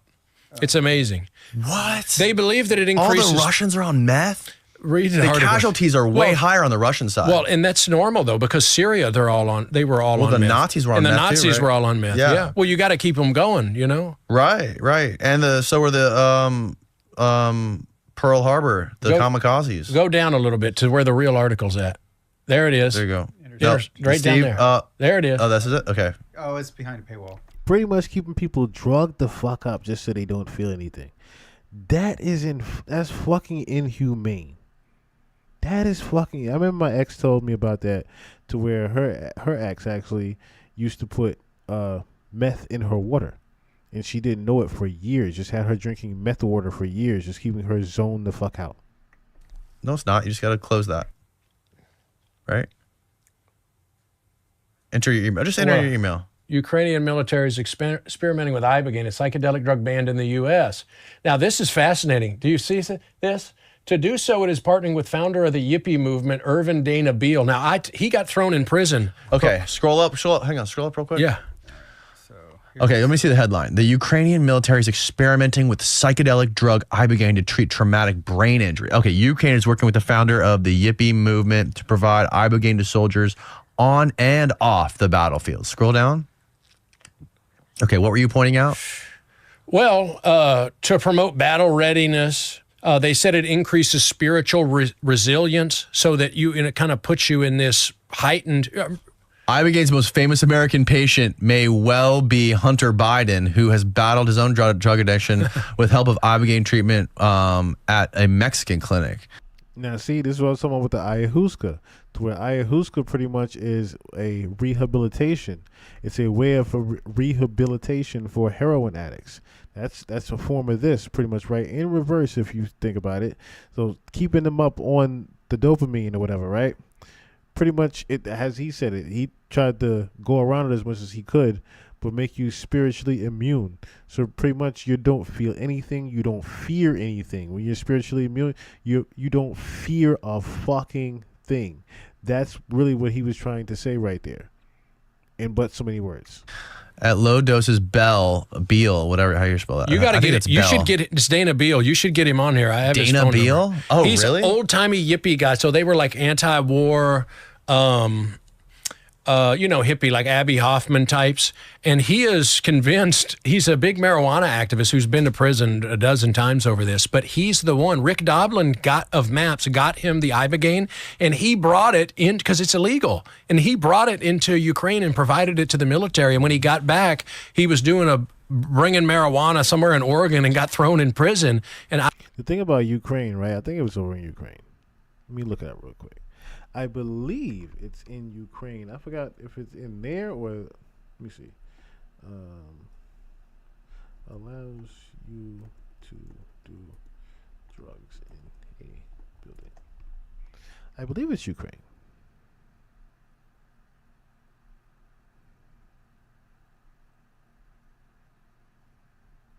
Yeah, that's the article. There drugs on the front line. The war in Ukraine is fueling drug use among soldiers. How war worsened the opioid crisis in Ukraine. Yeah, that was what I was looking at. So pretty much what he's talking about now is they have these houses pretty much where you can pretty much go do drugs at. Literally, you can legally just go in there and say, "Hey, it's like it's like New Jack City." Remember how they had the spot where the dope fiends go in there, and some of them don't even come home or come out because they just go in there and just able to be themselves. They're just able to go in there and just do the drugs whenever they want on the compound, and then go back downstairs and buy more drugs. Go to work, come in there, buy more drugs, and show that. That's pretty much what they got in Ukraine right now. I contacted him after I read this article, and I wanted to ask him details about this to write an article. And about 2 weeks later, the phone rang from a prison, and it was him. And he's a wild dude. Is he in prison right now? No, I think he's out. Where is this guy? I think he's in New York. I'll give you his phone number. I got to get him here now. Oh, he's an interesting guy. Wow. Yeah, so they're using this and if you look at the New Yorker article on the same thing, they think that, you remember Terrence McKenna's stoned ape theory? Of course. Okay, you know how he said, okay, maybe it part of the theory is that it increases hand-eye coordination, it makes you a better hunter. Edge detection. Edge detection, all of these attributes. Well, who do you think's interested in that? Oh, the military. God, yeah. So what I'm trying to report on is that we're in this utopian mindset. Oh, psychedelics, they'll do all these things, but they're always going to be used for the opposite thing too, and we need to be prepared. Aldous Huxley says in Brave New World, the cost of liberty is eternal. The price of liberty and freedom is eternal vigilance.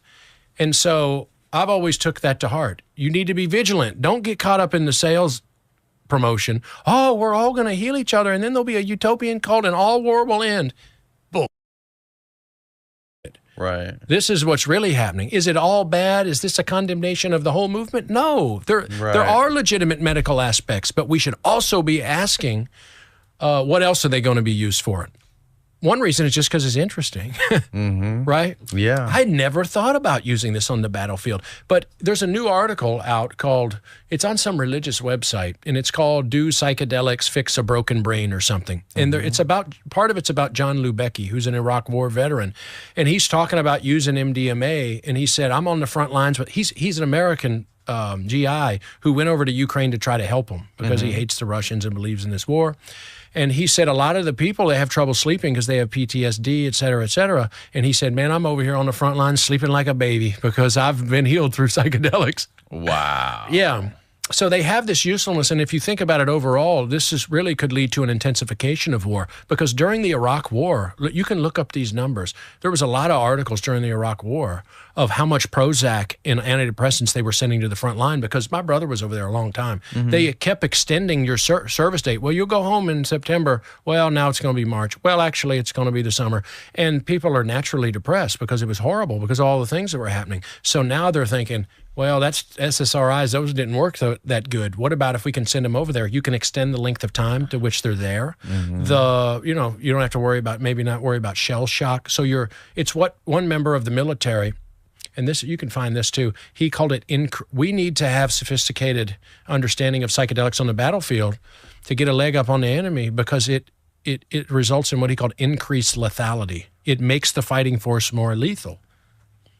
So what you see is, I was joking. How would it make him more lethal if you're... all of the things I just told you. Increase in hand-eye coordination, edge detection. If you're in the jungle or in the desert, this is an advantage. Right, So but there would have to be like a very fine line you can't cross, right? If you're taking psychedelics to where you don't want to be like tripping too hard. That's right? why they're spending millions of like dollars. Micro dosing or and something. The government and DARPA's dumping $50-60 million into this. Of what we know, they're dumping hundreds of millions of dollars into this. In order type in DARPA and psychedelics, see what comes up. In 2020, they put $23 million into it. That's in a Nature article, which is a very prestigious journal. In 2020, they put $23 million. $23 million. So you know it's more than that now. DARPA is exploring ways to remove hallucinatory side effects from psychedelic medicines while retaining their therapeutic benefits. Now, do you see this? DARPA's granted $27 million to UNC Chapel Hill. I think that's David Nichols, the chemist David Nichols, who made a lot of the psilocybin for Hopkins and made all of the MDMA for the MAPS trials. He makes a lot of these drugs, and he works for DARPA. Yeah, you should have him on, too. He's from Kentucky. He's another part of What's his name? Dave Nichols, Nichols. Yeah, really interesting guy. Knows a ton. He's a chemist, and his son also does this, and he speaks up a lot, and he knows a ton all about the chemistry side and everything else. I think he knew Albert Hoffman. He knows. Yeah, why wouldn't DARPA and the military, like, that's such a silly thing to overlook. Why wouldn't they be fucking dropping millions of dollars into this stuff? If you can chemically enhance cognition and effectiveness on the battlefield with drugs, why the wouldn't you spend a ton of money on it? Because they're already developing super soldiers that are already dopamined up, that don't require that stuff.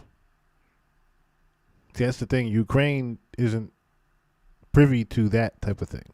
That's why Ukraine is making their type of soldier that, because they don't have the funds to do that, right? We fund Ukraine. You know what I'm saying? They don't have the funds to do the shit that we're doing and Russia's doing and China's doing.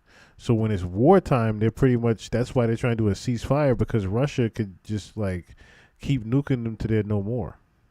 Literally. If Putin wanted to, he can just send one nice size nuke and destroy the entire fucking Ukraine if he wanted to. That's why they're trying to get a ceasefire. Just to simplify things, right? Ukraine doesn't have the manpower that we have. That's why they're doing psychedelics and shit like that. But imagine, that the answer to that question he's saying is, why don't we spend millions to doing that? Is because DARPA is developing the type of soldier that doesn't require that type of stuff.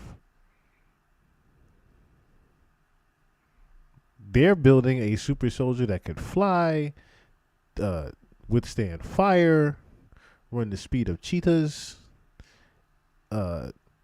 whatever you have it, right? Carry 720 pounds of themselves, among other things, 1,000 pounds on their back, and still fuck you up, okay? These are the type of robots that will be inside of your fucking home, okay? at the end of the day, these are the type of shits that will be inside of your home and be able to listen. If the military says this person did a crime today and you own one of these in your home already, that son of a bitch has the right to turn on you, come kill your dog, your cousin, your auntie, your cousin, your mother, your father, your brother, sister, your fucking girlfriend, your ex-girlfriend, your potential girlfriends. Like it will go down the list until your generation is gone. If the military decides or the government decides that you are going to be erased and obsolete and we are going to ruin your whole future, past and present, this son of a bitch has the possibilities of doing that and has already thought it out in its cyborg mind. That is what DARPA is doing over there. In a nutshell. Developing robots that study you and know your every fucking move before you do. So take heed. Take heed to the information given here this evening. Because we all know nothing until we know something. Isn't that right? My brain is cooked. I'm fried. As well as I have to get up and go to work at 4:30 in the fucking morning. I have overtime to do tomorrow. I'm not looking forward to it. It's a Sunday. But I will be back here on Monday afternoon. Monday evening, I should say, I'll be back here again to discuss more things. I am back consistently. I will say that. Moving forward, this shit will be on Twitch way more often. I'm telling you now, it will be on Twitch way more fucking often. Okay, so I'm going to get out of here.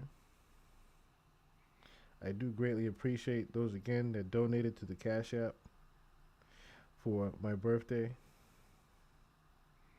I greatly appreciate the donations towards my birthday. I greatly appreciate it. I turned 37 yesterday, August 15th, 1988. That's my birthday. That's my birthday.